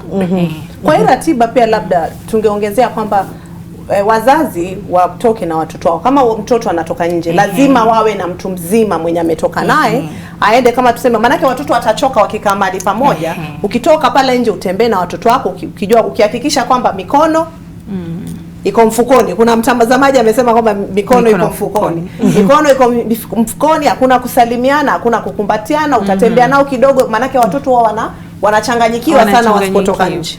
Na wakishatoka mtembee kidogo wewe na watoto wako, mrudi nyumbani. Mkiongeza hiyo kwa ratiba, ule wakati kwamba mtakuwa mnakaa pamoja, pia itaongeza ule uhusiano mwema kati ya watoto na wazazi wao. Kitu chengine cha muhimu katika hiyo ratiba, wazazi wasisahau mazoezi, kuwafanyisha watoto mazoezi. Ile physical exercise ambayo huwa wanafanya pia wakiwa shuleni, itasaidia kuchangamsha kwa akili zao, alafu inawafanya bili. Unajua wengine sahii wakikaa nyumbani ni kula tu. Akikaa kidogo nataka juice, nataka nini, wanakula sana. Kuna michezo yenye wanaweza fanya kama mazoezi yenye hawashikani wala wakumbatiani na kutangamana, kila mtu yuko kando kando. Kama labda mtoto ana toy yake yenye ni kigari, wao wasukuma akikimbia, bora sishikane na mtoto mwingine ama asitangamane na watoto wengine pale nje. Kwa hivyo itasaidia sana kwamba watoto wamefanya mazoezi. Tusianze kusema kwamba baada ya muda kuisha watoto wetu watakuwa na wameongeza kilo, alafu wamekuwa vibonge na tuna shida zingine. Kuna mmoja hapa katika mtandao wa Twitter anatuma tu, anasema mimi nimekaa nyumbani tayari siku 2 sasa, yani tumezoeana na bibi, karibu hata nianze kumwambia siri zangu zote. Na tukija tu katika masuala ya watoto, unajua kwa sasa wengi hata watu wazima tuko na wasiwasi. Manake hujui unakutana na nani. Kama unavyosema wewe mwenyewe, unaweza osha mikono, unaweza tumia sanitizer, lakini bado tuko kwenye hatari, manake hujui virusi viko wapi. Watoto wenyewe wanauliza itaendelea hadi lini? Mpaka lini? wasiwasi ni lazima, manake kitu kikitokea ghafla hujui kitaenda upande gani, itakuwa zaidi. Tunasema kwamba wengi hawatapata yale madhara yamezidi kabisa, lakini pia hatujui. Manake kuna magonjwa ambayo yanaweza kufanya uzidiwe na ule ugonjwa wa corona ukipatikana. Na tunasema hivi hasa kwa watoto. Kuna watoto tunasema tusisitize mambo ya afya bora. Wapatie wale watoto chakula vizuri. Wakiwa na afya nzuri, hata wakipata huu ugonjwa inakuwa si dalili ambazo zinaenda kudhoofisha afya yao. Kwa hivyo wasiwasi ndio hatuwezi kutoa wasiwasi, lakini ule wasiwasi pia wasaidia ndio ujichunge kabisa. Unaona kweli huu ni ugonjwa unaweza nimaliza. Na hata mtu unazomwambia unaona ndio maana lazima tuoshe mikono, ndio maana tunasema usiende nje, ndio maana ufanye mambo. So wasiwasi kidogo pia ni vizuri, lakini isizidi. Mimi nilikuwa nataka kusema kwamba wasiwasi usizidi, maana yake ukizidi hatutapigana na hili jangwa. Sasa nafikiri pia ningependa kuangazia ama kupatia taswira nyingine yenye inaweza saidia watoto ili tusaidiane kama jamii. Tuseme kama zile matangazo yenye mnayatoa katika vyombo vya habari watu wazima wajue kuwa corona iko vipi. Nafikiri ni wakati pia mnafaa kutengeza za watoto. Maana watoto wako nyumbani wanaangalia runinga. Na nafikiri mimi hapo nitajitetea niseme kwamba NTV imejaribu. Maana ukiangalia kuna akili bongo, akili tumejaribu sana. Hapo mmejaribu sana na hongera. Lakini sasa tukiongezea kwamba tuko na matangazo yenye yatawasaidia watoto. Maana watoto wakielewa ule wasiwasi hautakuwa mwingi. Kwa hivyo sasa tujaribu pia kuhamasisha watoto, maana wako nyumbani wanatusikiza, wanatuangalia na wajue kwamba hivi ndio nafaa kufanya, na huu ugonjwa kuna watu wanajaribu kufanya kenye wanaweza ili tuangalie kama tutauzuia na tuusimamishe. Na pia nikiongezea hapo ni kusema tusizidishe ule wasiwasi kwa kusema kwamba corona hivi. Manake pengine wakati mwingine matangazo yasiwe yale ya kutishia. Yapimwe kidogo ndio, manake mtoto yule anaweza kushikwa na wasiwasi zaidi, anaona kama anaenda kufa kesho, ama akianza kukohoa kidogo anaona basi. Hapo ndio mwisho. Lakini wakati huu tuko nyumbani na kama serikali imependekeza tusiende kutembea mitaani ovyo ovyo kama una jambo. Na tumeona kampuni nyingi hata vyumba vya kwa mfano ukitaka kuagiza chakula, ukitaka wanasema kwamba we can do deliveries. Usalama wake uko vipi? Huo lazima wale wenye hao washikadau wa hizo sekta lazima watuhakikishie kwamba wale watu ambao watakuwa wanakuja kuleta zile delivery wanahakikisha usafi. Manake kama atatoka kwa Dr. Super aje kwa Dr. Morana hasafishi mikono. Na ukiangalia wengi wanatumia bodaboda. Lazima watuhakikishie kwamba watazingatia usafi na wazingatie yale maagizo tumepatiwa ya kuzuia kueneza ugonjwa. Lazima kusikuambia tu, lazima wawafunze, wawapeleke mafunzo ya kuwafundisha ni vipi tunazuia kusambaza ugonjwa. Nataka kutaka kuongezea labda nikipokea ni sanitize hiyo pizza ama ndabana. Hawa utafanyaje sasa? Ama upunguze sasa tupike tu nyumbani. Nafikiri kitu kile kinaleta usalama zaidi ni kujipikia mwenyewe chakula. Kwanza itazuia hiyo kusambaza corona, na pia kuna magonjwa mengine ya tumbo, kuhara na nini. Kwa hivyo usafi ni ule ambao unaweza kuona wewe mwenyewe, ajitengenezea mwenyewe. Lakini kuna wakati mwingine pengine inabidi kwamba chakula kinaletwa pale, labda hujaweza kwenda nje kununua vile vyakula. Mahali ambapo unaitisha kile chakula pawe ni mahali ambapo unajua pana usafi wa hali ya juu. Si kuitisha tu chakula mahali kokote kule. Lakini pia washikadau, unajua kwamba mimi naangalia ili swala katika sehemu tofauti. Manake tukisema kwamba washikadau wasifunze watu wao, biashara zao zitafungwa kabisa. Manake kwa wakati huu uchumi wetu umeumizwa sana na hili janga. Kwa hivyo labda wazingatia hayo mambo ndio wajaribu kubaki pia wao waseme hawajaribikiwa kabisa. Na manake muda umetupa kisogo. Tumaneno yako ya mwisho na nataka umzungumzie ule mtoto ambaye yuko pale nyumbani, alafu kisha daktari atazungumzia jamii kwa jumla kuanzia wazazi na hata walimu. Kitu cha muhimu tumesema ni hivi. Usafi, tuzingatie sana usafi.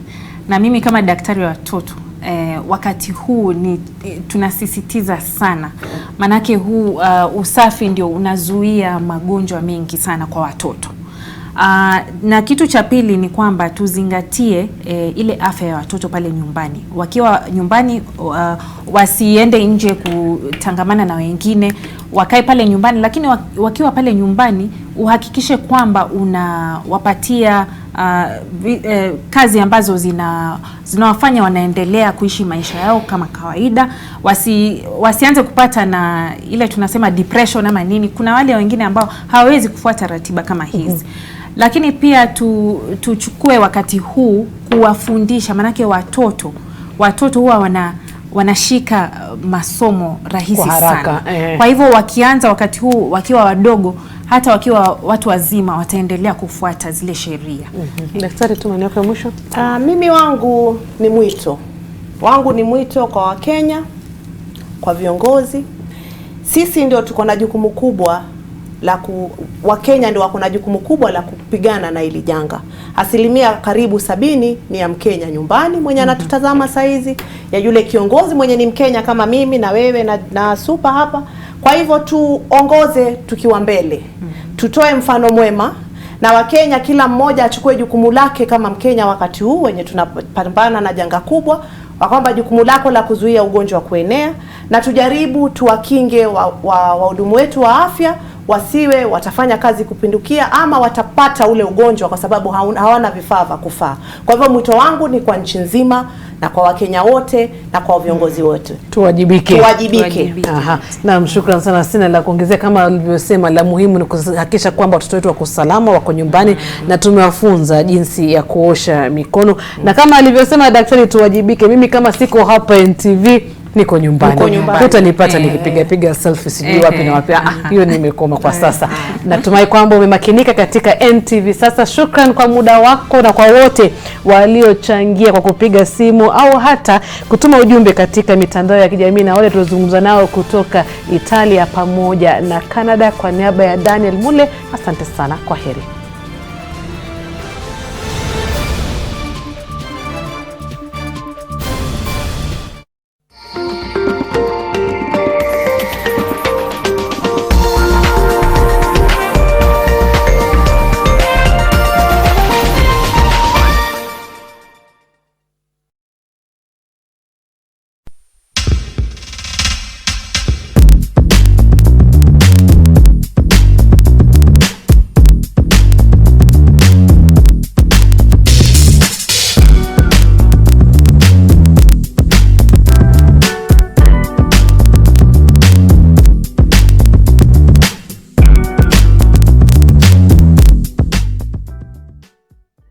Sensitivity is a short, sharp pain that people experience when they have something hot or cold getting to the nerve of the tooth. Dentists recommend Sensodyne to their patients. It's able to get inside the tooth and calm the nerve of the tooth down. And the proof's in the results. It works.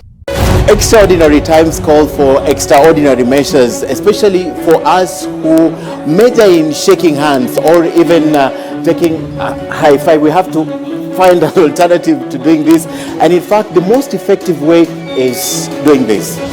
Wash your hands constantly with soap and running water, because we are told the most effective way is to drown the germs as you wash your hands thoroughly. God, where are you? I knew you were trying to shove that God stuff down my throat. I'm telling you, there is no God. I was champion of the world twice. I was somebody. Then God took it all away. God, doesn't he control everything? He let Hector die. He let them strip me of my title and everything that I had. This panel has voted unanimously to permanently revoke your license to box in the state of Florida. We will make that recommendation to our national organization as well. And you think God did this to you? You think God abandoned you? You think God planned all this to harm you? God, where are you? Heaviness and a burning inside, it could be heartburn. Indigestion and heartburn? Eno gets to work in 6 seconds and works on the 6 symptoms of heartburn so you can keep living life non-stop. Eno, fight heartburn and indigestion fast. Sonadol Extra imetengenezwa kwa njia spesheli kupambana haraka na maumivu ya kichwa, mwili na hata meno. Sonadol Extra Hakika, maumivu yakizidi, pata ushauri wa daktari.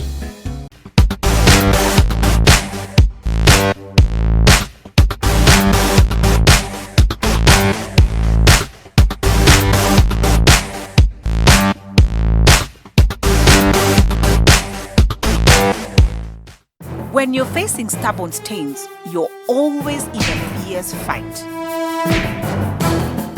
Clean Soft kicks out stains. Kimateki.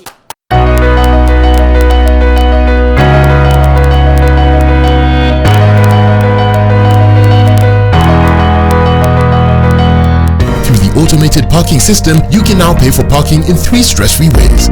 Using M-Pesa through the USSD code *486*12#, or using cash at the CAPS payment points located in the parkings, or using your preloaded CAPS A card. No payment will be done at the exits.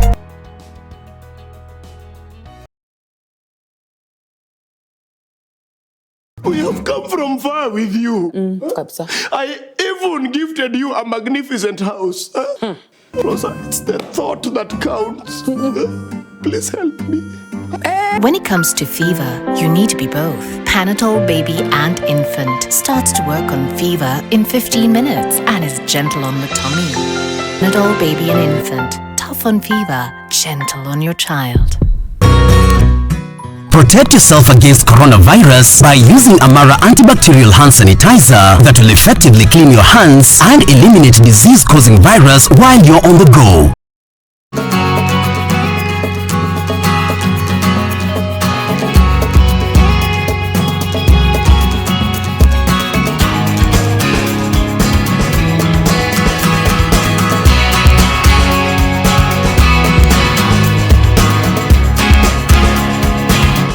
Usingoje hadi dakika ya mwisho.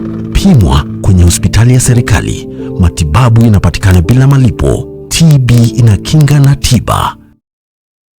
Working from home? No problem. Fiber Home has you covered with the fastest and most reliable internet speeds. Get connected today.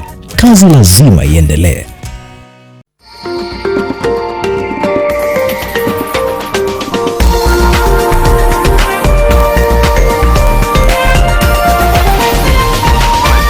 This is NTV.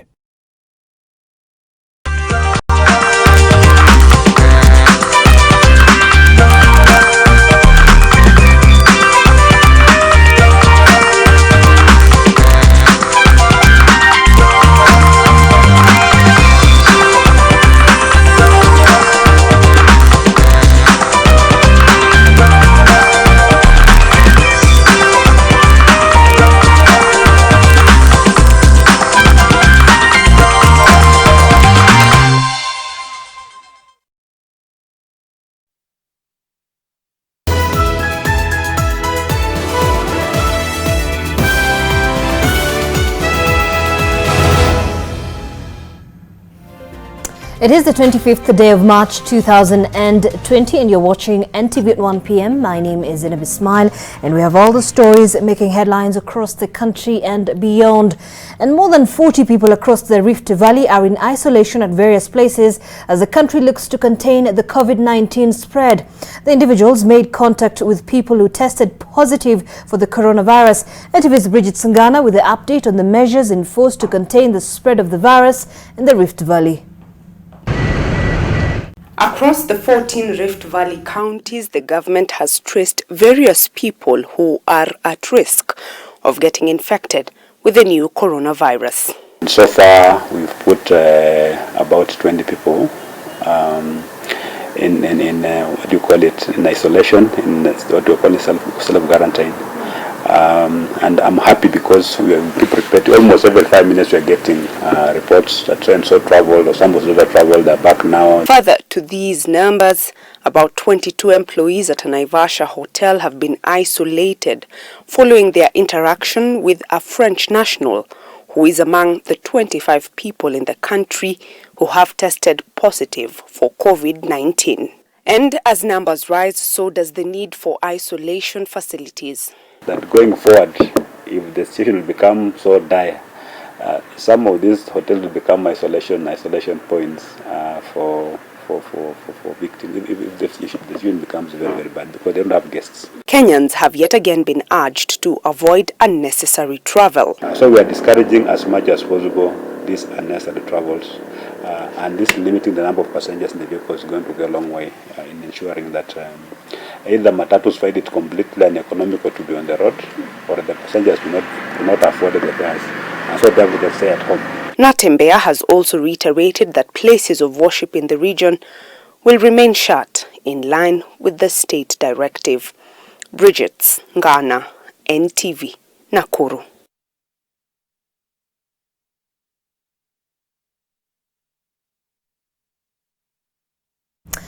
Meanwhile, businesses continue to take a hit in light of the spread of the coronavirus, with the county government of Kiambu opting to close all markets. The county government says this is part of the measures being taken to stem the spread of the virus, even as many continue to interrogate the state of preparedness at the devolved units. The county governor, James Nyoro, has expressed confidence about the ability to arrest any spread of the virus.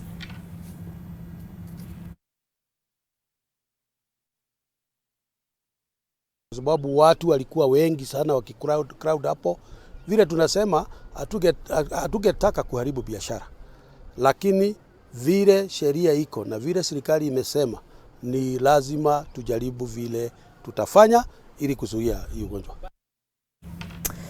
Well, health authorities in the coast region are now closing in on more people who may have come into contact with the first 2 cases of COVID-19 in Kwale and Kilifi counties. Currently, 62 people have been quarantined at the Kenya School of Government in Mombasa as authorities rush to contain the spread of the virus.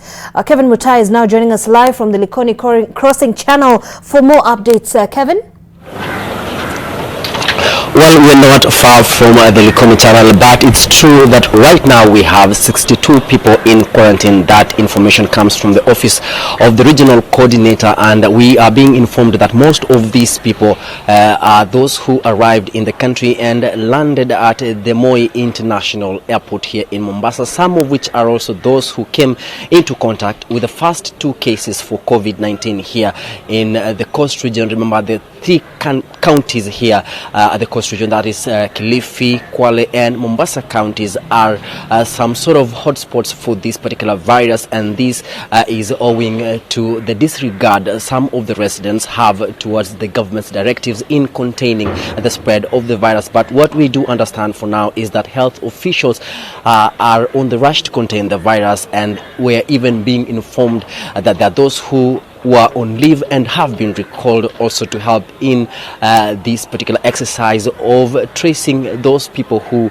came into contact with the first patients of the COVID-19. We also being informed that the county government of Mombasa has set aside 3 facilities for isolation. One is Shika Dabu that has a capacity of 30 beds, and of course also there's another one in Mwakirunge and Makadara Hospital, that is CPGH, that has also been fully equipped for in case there will be any confirmed cases. And of course also as I said, 62 people who are currently on quarantine. They're waiting for the incubation period, I beg your pardon, that is 14 days for before they get released. And of course, as the authorities also rush to contain, remember ferry, the crossing channel of the ferry, more than 1,000 people definitely crosses the channel every day. And of course this is something that the authorities are looking up into. We've heard voices from the leaders in the region, including Governor Hassan Joho of Mombasa, even calling for a shutdown in this region so as to contain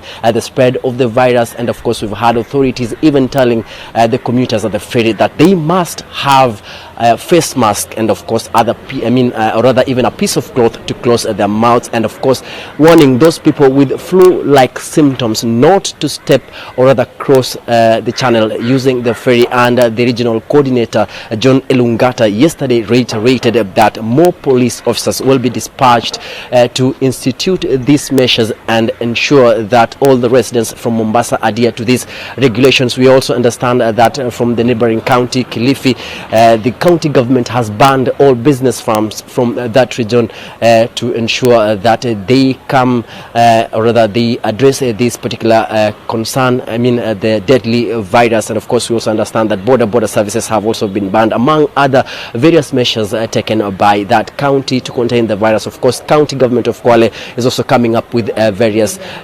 strategies to counter the spread of the virus. And of course, also we are still keeping an eye on the 16 persons who were isolated yesterday in Taita Taveta, and we are being informed that they came into contact with the French tourists. But of course, also we are getting more information, but of course also the leaders, the health officials and even security officials are speaking and talking a lot about this issue and highlighting ways to contain the virus. So we are keeping an eye on everything that is happening from the coast region, and I'm sure that we will be updating all of you on what transpires from this the region in efforts to contain the spread of the coronavirus. Back to you in studio. All right, Kevin Mutai there from the coast region. Thanks, Kevin. Now, no passenger plane will initiate a flight to or depart from Kenyan soil beginning midnight tonight, as Kenya moves to effect the suspension of international flights announced on Sunday in order to curb the spread of the coronavirus. Now, according to the Kenya Airports Authority, an average of 290 flights depart and land in the country every day from different parts of the world, which have largely been blamed for the spread of the virus in Kenya. Majority of the 25 confirmed cases of coronavirus in Kenya so far have been imported cases. Along with the other cargo vessels such as ships, cargo flights into the country will, however, continue to operate as the government looks to prevent further disruptions on supply chains and avert a possible jump in commodity prices.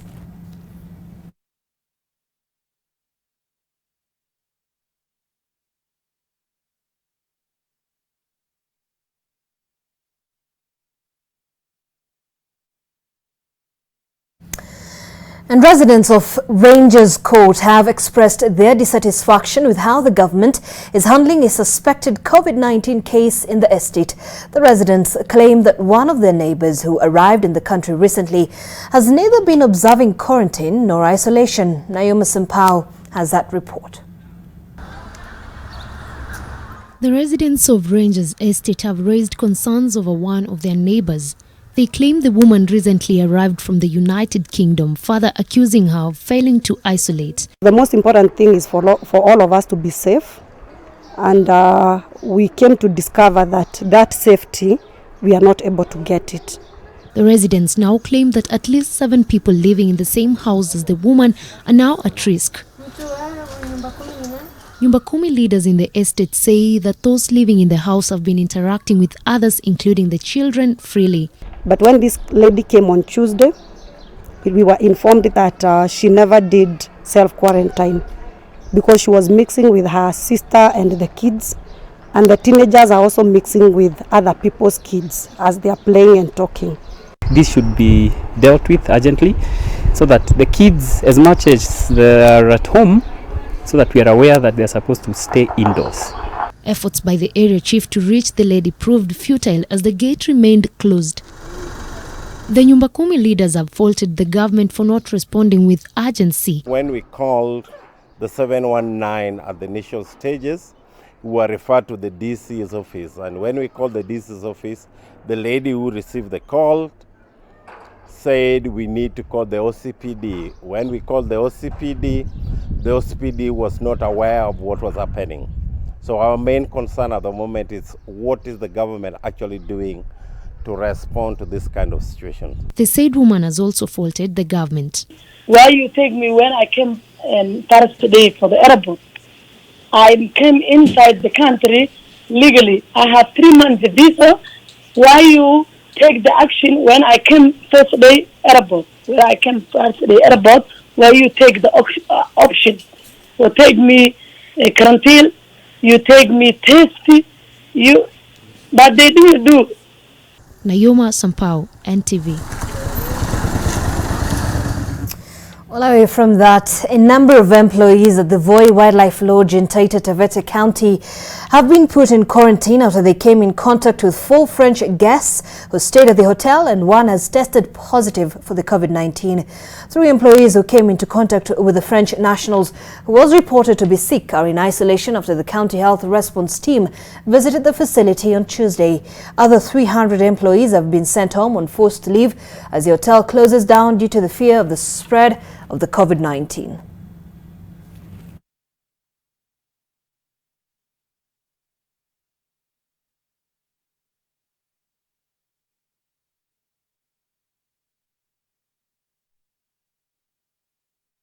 Walikuwa 4 wakaenda wakalala Manyata. Mmoja wao ndio alikuwa hasikii vizuri kidogo, akapatiwa service kwa tent na kesho yake waka check out. Hatungeweza kujua kwamba ni aina gani ya ugonjwa, kwa ajili wenyewe walisema tu nikusikia anasikia vibaya na ako na medicine yake anakunywa. Kwa hivyo hatungeweza kumlazimisha. Walipo check out ndio tulirudi kupata ni kusikia maneno kwamba hawa wageni wameathirika. Well, if you do not comply with any of the directives issued by the government this far, then you may just have it rough with the law. A spot check by NTV in most counties has revealed that the police and county officials, especially the enforcement wing of the county governments, are on their toes to keep the coronavirus at bay. Kitui roads were early Wednesday morning an almost no-go zone as the traffic police patrolled the Kitui-Machakos road to ensure compliance with directives issued by Inspector General of Police Hilary Mutiambai over the weekend. Led by Kitui-based Commander Mark Bundi, the traffic department mounted several checkpoints to randomly inspect all vehicles plying the route, especially matatus and lorries. The police were checking for hand sanitizers and if the required number of passengers had been met. According to Bundi, the strict compliance as asked by the government was not aimed at stifling their businesses but were part of the measures employed to curb the spread of coronavirus. Yesterday, the government announced a rise in numbers from 16 to 25, warning of more cases if Kenyans did not change their behavior. The random checks also saw the traffic police extend their scope to the Kitui main stage, where 14-seater matatus were supposed to carry 8 passengers, while 33-seater buses were expected to carry 25 passengers. In Nyeri, it was a cat and mouse game between the police and small-scale traders who were not keen on staying home owing to financial challenges. The police were enforcing a directive reached out by the national and county governments, where it was agreed that those business people who did not have permanent structures must not continue operating. Sisi hatukosei, ni wao wanakosea. Kwa hivyo, sisi wasituvinyirie tuvuge kazi na ni wao wametuabukisa hii mambo. Kama wata-avoid, watatuambia tufuge, wakuwe responsible, watuletee unga, sisi boga tutajitafutia. Kama ni sanitizer huku hakuna, wengine wanaoga na shampoo. What is shampoo chuari? Hata kama ni baso, arete tu tukatakate. Kama ni bill za maji Nyewasko iabiwe. Sisi hatuna pesa ya kulipia hizo vitu. Kama ni stima, unaona ploti zingine hakuna hata maji. Chuari, aongee na hao watu, apukuze kani hizo nini. Tunatoa wapi hata pesa ya kulipia hii mwezi mwisho wa hii mwezi wanatuishisha bado nini? Kulipia hii nini hizi vibada. Si ndio? Tunatoa wapi pesa shuari? In Meru, the county government is not leaving anything to chance as it now screens each and every person coming into the county. The county government has set up inspection units at the Meru-Tharaka-Nithi and the Meru-Laikipia borders where commuters' temperature is checked. Desperate times call for desperate measures. We know it is not people are not taking it that it is easing their transport. I know it will inconvenience them one way or the other, but it's something that has to be done now so that we really prevent spread of this disease to to our county. In Trans Nzoia, the Saboti Constituency National Government CDF has purposed to supply residents with equipment to wash hands. The equipment will be stationed at different parts of Kitale town in a bid to inculcate hand washing. Tunaenda kuzigawa kwa stages za bodaboda, za matatu across support constituents. Under the patronage of MP Caleb Amisi, the CDF committee has also set in motion lessons to residents on how to keep the fast-spreading virus away from the constituency. Kennedy Muredi, NTV. All right, thanks Kennedy Muredi there. Let's now take a very short break here on NTV at 1. When we come back, we still have a lot more lined up for you. Stay with us.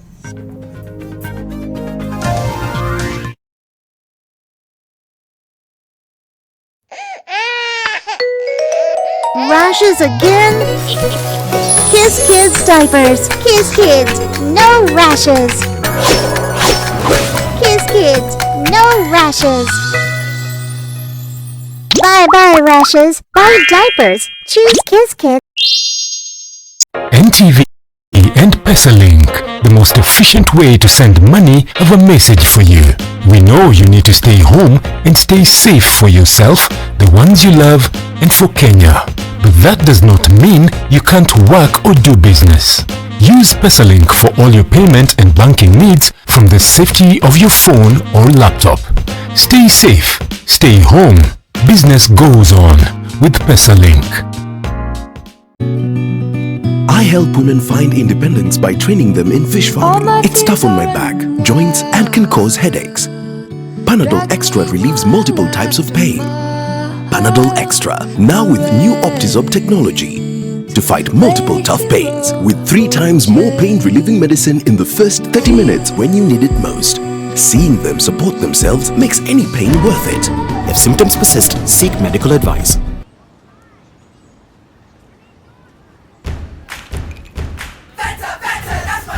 Hanging out, it's my summer, got my squad, we go harder, we got a little bit of feel good now.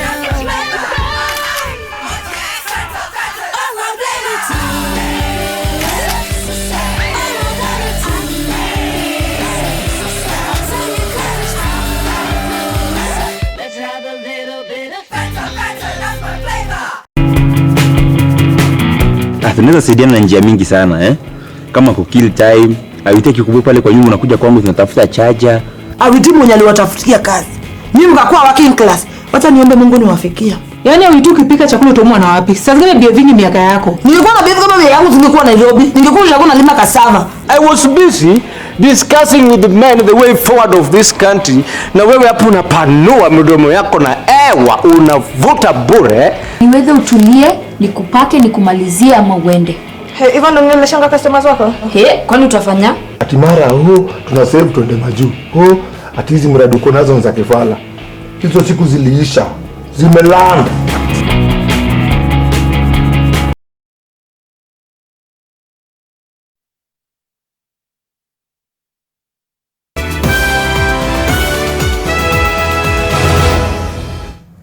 All right, thank you so much for staying with us. Now, even as the country rushes to contain the spread of the coronavirus, Nairobi County is also working overtime to ensure the city is clean. Garbage collection in Nairobi is expected to intensify after the contractor agreed to clear the streets within the next 60 days. The contractor says he has more than 52 trucks to clear about 2,000 tons of garbage daily from all the 17 sub-counties. The recent handover of functions appears to have solved the challenges the county was facing. According to the county government, garbage collection in Makadara, Roysambu, Makongeni and Kawangware is well underway. Last week, President Uhuru Kenyatta appointed Major General Mohammed Badi as the Director General of the Nairobi Metropolitan Service, which was charged to take over key functions of the capital city.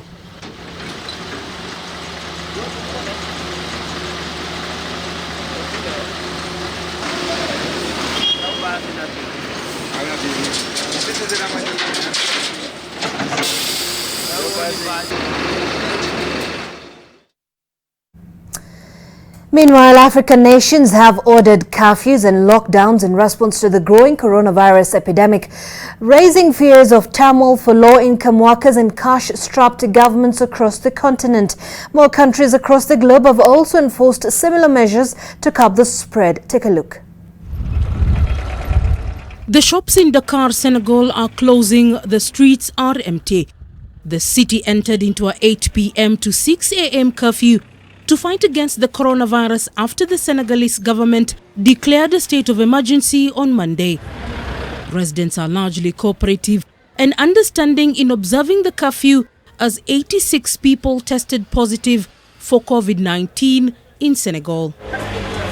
Cases have risen across the continent over the past week to a total of 2,137 and 62 deaths, prompting countries to enact strict countermeasures. South Africa, the continent's most developed economy, which at 554 cases has Africa's largest outbreak, on Monday announced a nationwide lockdown. There are fears that weak health infrastructure in Africa will leave the continent particularly exposed to an outbreak on the scale of virus-stricken Europe. Other countries are following suit with similar measures. More are expected to be announced in the coming days. On Monday, Senegal and Ivory Coast both declared states of emergency and ordered nighttime curfews.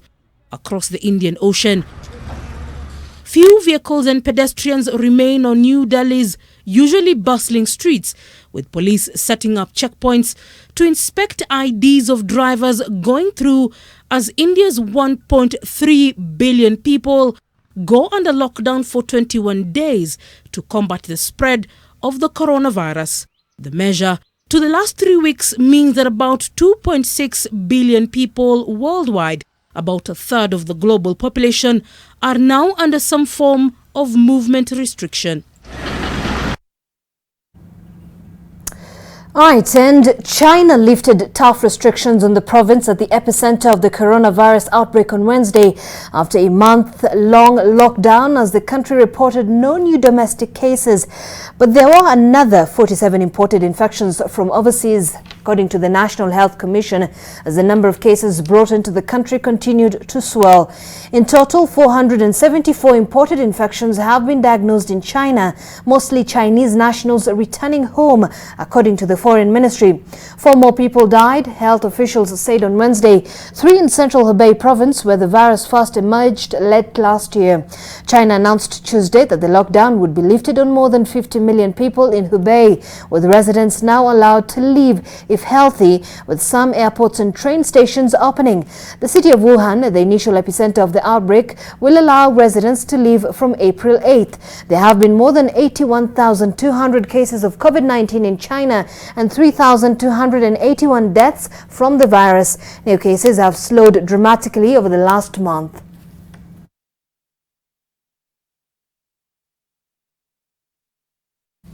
Well, in other stories making headlines internationally with regards to the spread of the COVID-19, Russian President Vladimir Putin visited a hospital in Moscow's Kommunarka district where coronavirus patients are being treated. Russia, which shares a border with China and has a population of 144 million, has so far reported 495 cases of the coronavirus, but no confirmed fatalities. Russian authorities do not know the full extent of the coronavirus outbreak across the country and should step up measures to stem the pandemic, a top official said on Tuesday. The country has gradually tightened restrictions, halting cultural and sports events and even closing schools and fitness clubs. It has also closed borders to almost all non-citizens. However, unlike many countries in Asia and Europe, the national government has not ordered any confinement.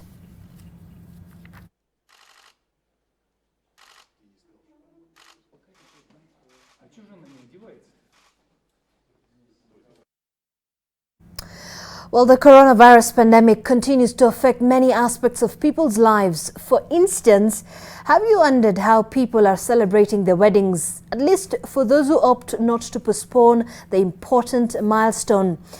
I Do has just gone virtual in most countries, with many couples now live streaming their weddings on various social media such as Instagram.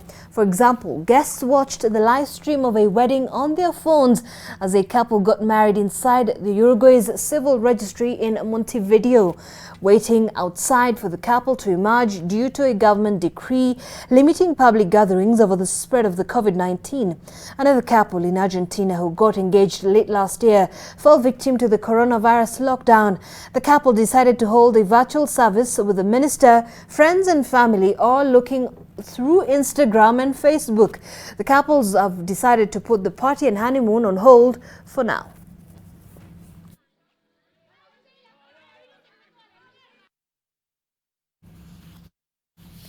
All right, and it will be very interesting to see how people actually manage to get their weddings done and that celebration happening. So it's also very interesting to see how people are doing it now through social media.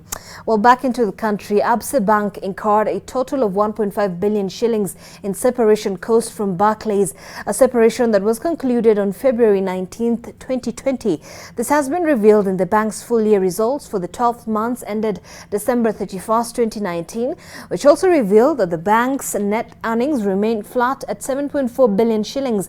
In the period under review, the bank's loan book grew by 9.6% to stand at 195 billion shillings, signaling increased lending even as the bank cut its pile of bad loans marginally to 13.9 billion shillings.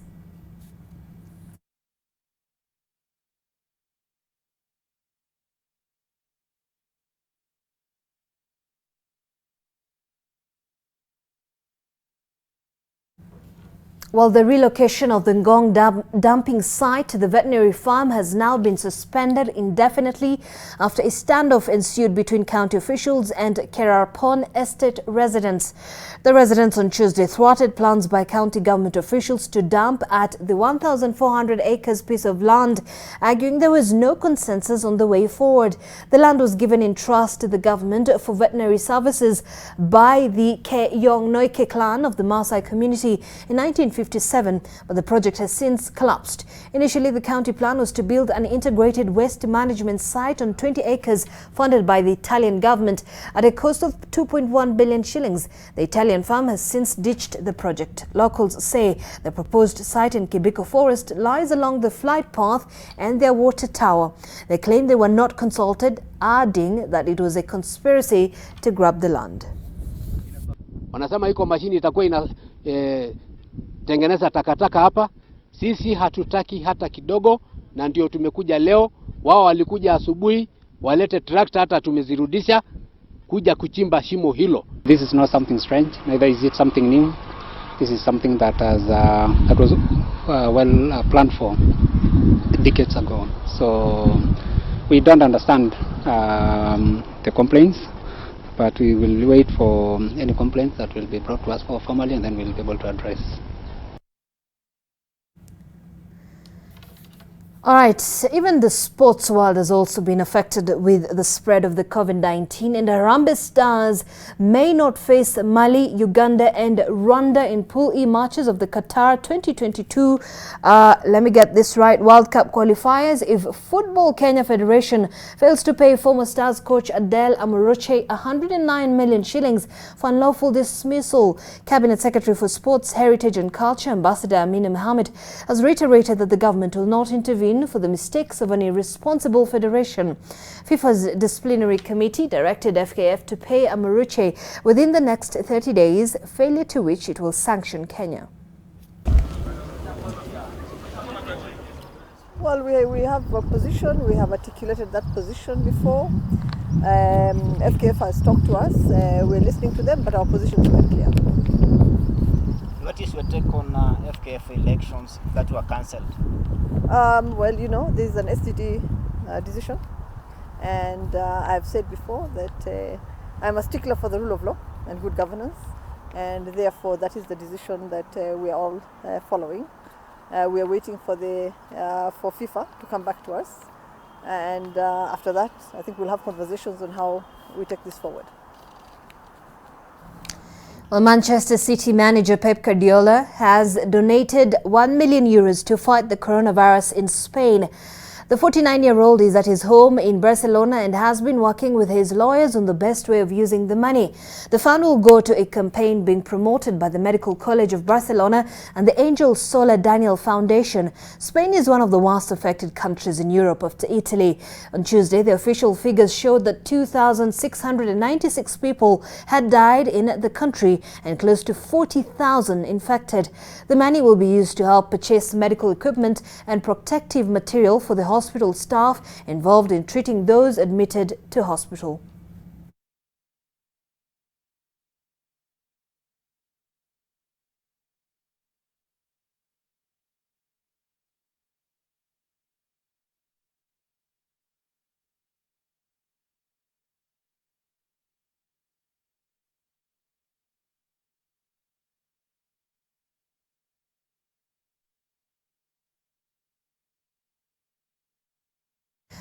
Well, after the postponement of the Tokyo Olympic Games to next year, athletes will still have a chance to make the Olympic dream come true, according to IOC President Thomas Bach. Listen in. There will be Olympic Games Tokyo 2020.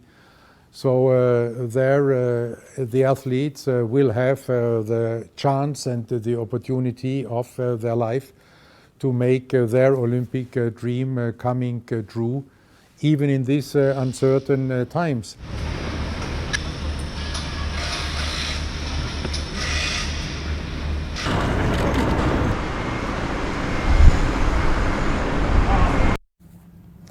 All right, their statement there by Thomas Bach. Well, we will be bringing you all the information and updates as we get from the government and internationally as well from the World Health Organization with regards to the COVID-19. You want to stay tuned to NTV and do stay safe. My name is Zainab Ismail. More news in our subsequent bulletins.